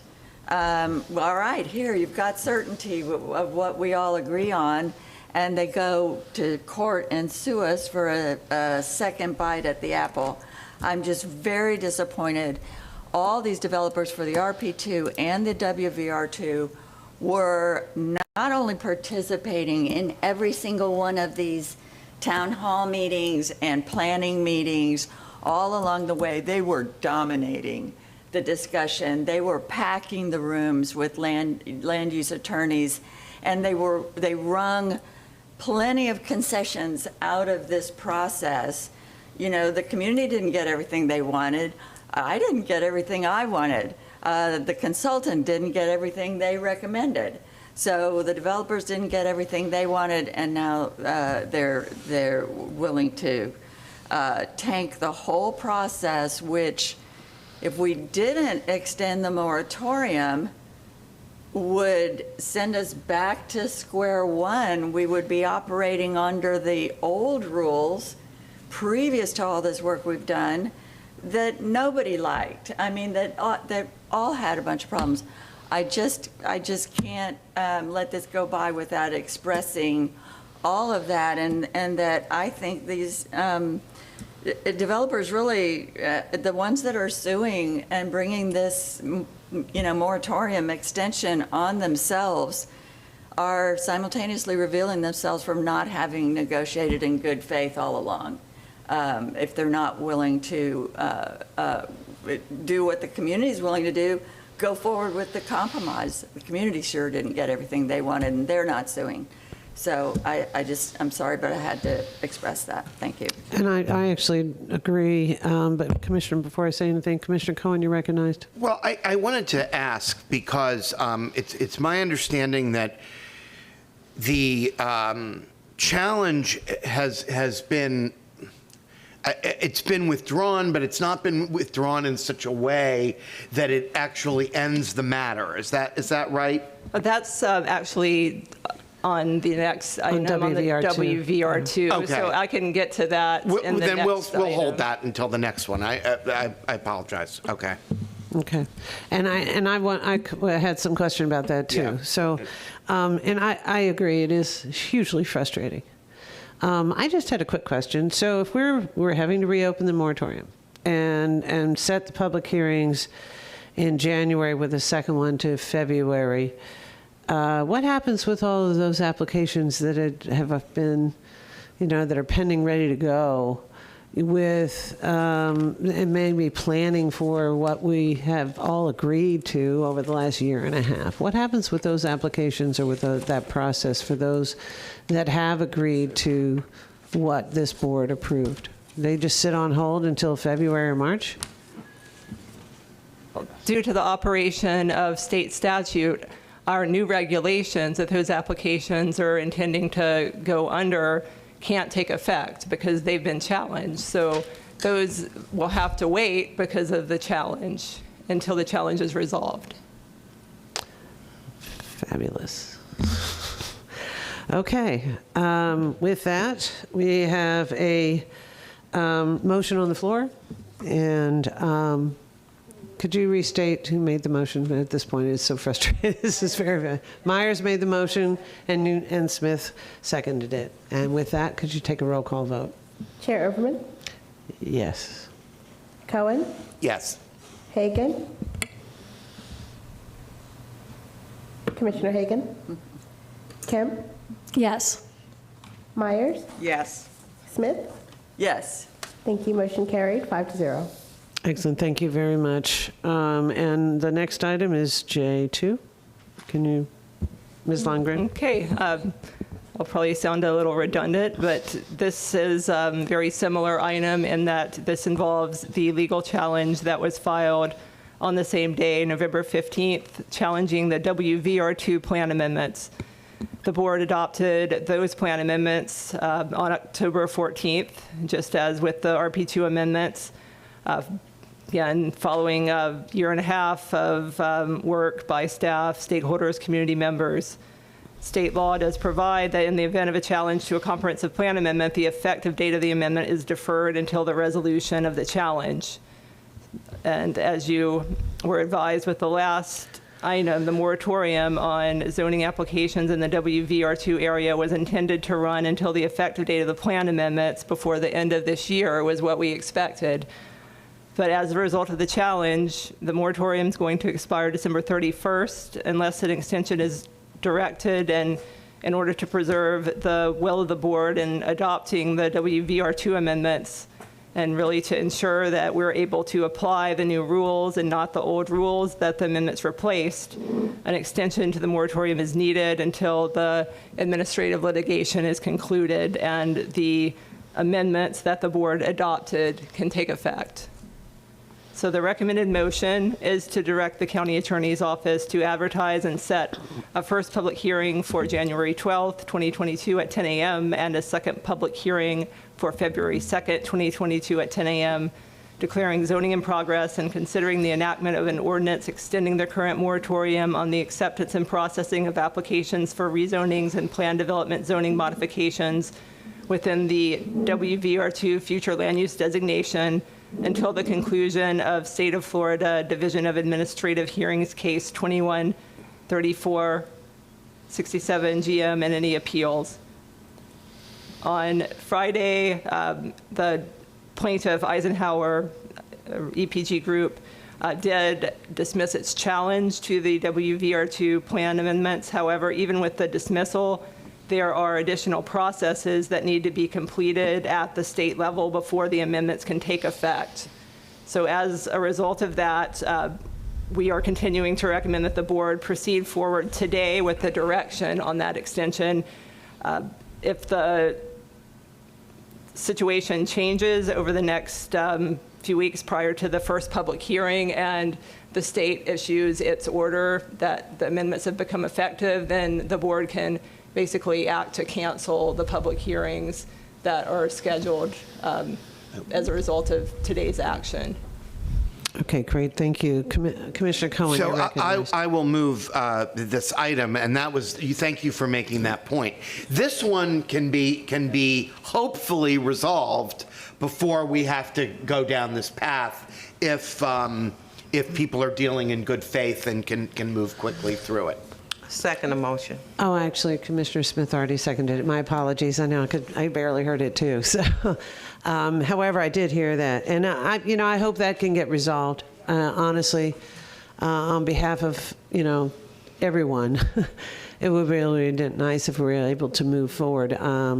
So I'm hoping that maybe we can talk with the parties and see if we can't get there, and maybe there's just one more step. But it would really be nice if we could move forward. So we have the motion that you stated, correct? I just did want to ask that we can confirm that no one is there for public comment at Saunders because unless somebody just came running in the room, I haven't seen anyone yet. So We have no one here except for staff, and we don't have any comment. Thank you very much.